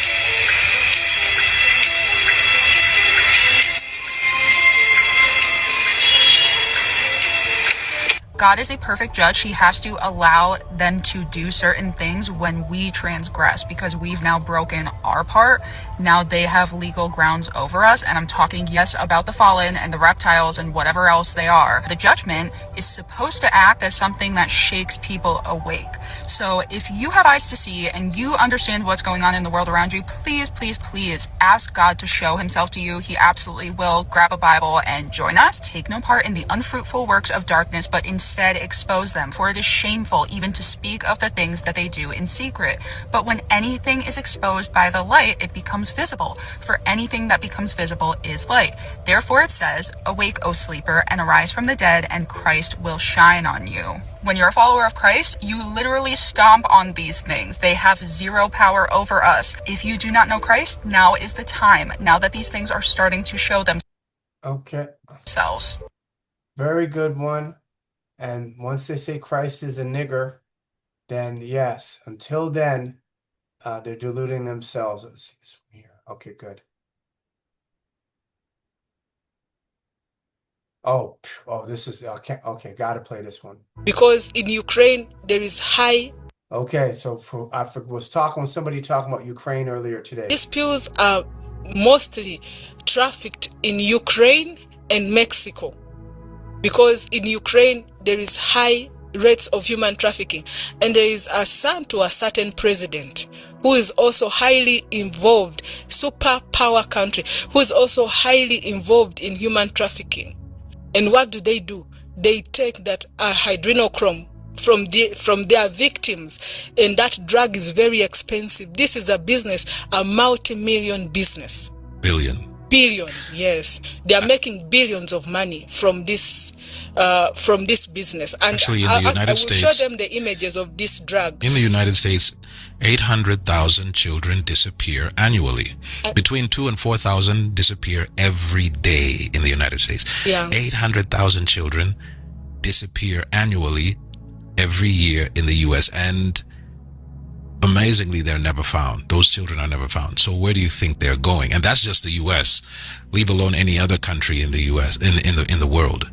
Yeah, and then this drug that's the name of the drug. It's called adrenochrome monosaccharides. We'll write it down for you, and then we'll put the drug on the screen so that people can be able to see what we are talking about. And then the tablets are called the Luciferian drugs because they are not normal, they are not human. This is a mission of the enemy. It takes a person who has sold their souls to the enemy to come up with such an idea.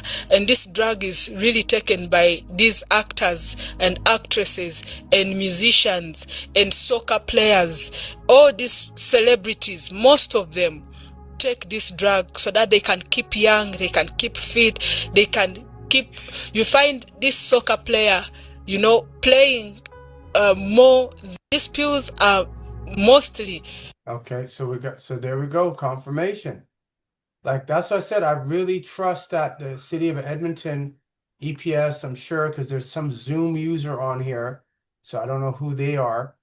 I really trust that they're watching this because I know what they're doing. And see, that was a mistake. I was minding my own business. We talking about intergalactic confederation. We talking about human rights and that. I wasn't interested in this. I knew about it. I talked about it a little bit, etc. Now that they came into and breached the spiritual plane, now I gave the spiritual planes the authority, because I have it as plenipotentiary of the earth, to come into this plane, because I'm saying if you don't, they'll come into your world. Not that they're going to really take them over. It's just the aspect of them really deludingly thinking they can go into the spiritual plane and dominate the spiritual plane. Or like, what's his name said in what was it, the Avengers? He said, when you mess with time, time has a tendency to mess with you. And so this is where it is. Let's see, I'm just gonna do one last one here with Sabrina, and then that's it. What happened? Yeah, you used up all Ab's internal storage. We know. So I can't do any videos. I gotta go look through that and clear some of them out. Check some batteries on the camera? Potentially. Okay, so let's watch this last video with Sabrina, and then that's it, okay? All right, and then we're done. I told the truth about the biology and showed it to you with cognitive neurology. You were not interested. Now you want me to believe that you're all wired up about nano products. Good. Well, you should also be chewing the ass of all the people that lied about 5G towers. I expect to see that douche canoe on the YouTube vilified, crucified, and made fun of for lying to so many people. And all those on the X with their bullshit X quantum stuff. You all lied for 25 years with the National Nanotechnology Initiative that none of you sane people could find. It's nano.gov. And while you're busy screaming at all these alleged, the bioelectronics wellness company people and all these other people that are making good money, and they will be off of these wearables. Well, how can you say that? Because your health isn't going to work the way it used to. These grid systems are made out of human bodies and photons, not your fucking towers. I told you that, showed you that. 25 years National Science Foundation. 15 years of universities, human augmentation laboratories, universities. College students downtown DC this year. You're still screaming bioweapon, but you're so high on the hog that you don't advocate for the methylene blue or the nano gold. I'm right there with you. I advocate for zero nanotechnology. It's hard to avoid. Pretty much fasting, drinking water, and exercising weird, moving around where you sleep in your house to do your best to avoid these networks, and using your biofield in order to heal yourself with your own vibration. I told the truth about the There you go. So that's it. Ahmad, we're done for today? Yeah. Okay, so we're going to say Rawat, everyone. You can do what? Camera. I'm going to put the camera big. Oh, you want me to put the camera big? Okay, let me put the camera big. Okay, let me put the camera down. Hi, Chloe. Hi. That's not. Hi. All right, everyone. Oh, what's this? What's this? We're done. We're done. We're done. Rawat. Hold on. Where is it here? What happened here? I think it's on this one. Nope. There we go. Rawat. The other machine because the other device, not camera, is not working. No problem. Well, we're finishing up now here. So is there anything you want to say before we go? Yeah, I wanted to find out if you saw the document, the declaration. No, I haven't seen that yet. I haven't seen your, but I'll look for it over the weekend. And I sent it from G. Okay, so I'll look for it then. Stand of this video. But if you want to watch all my videos, you know what to do. Yeah, just search for my name.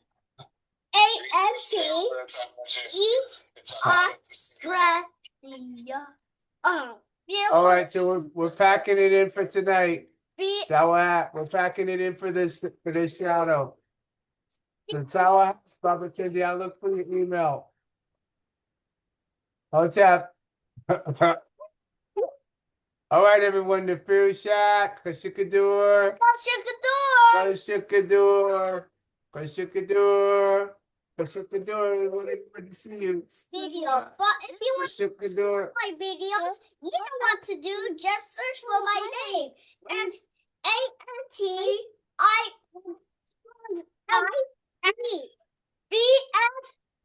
What's up? Kashikadur. Kashikadur.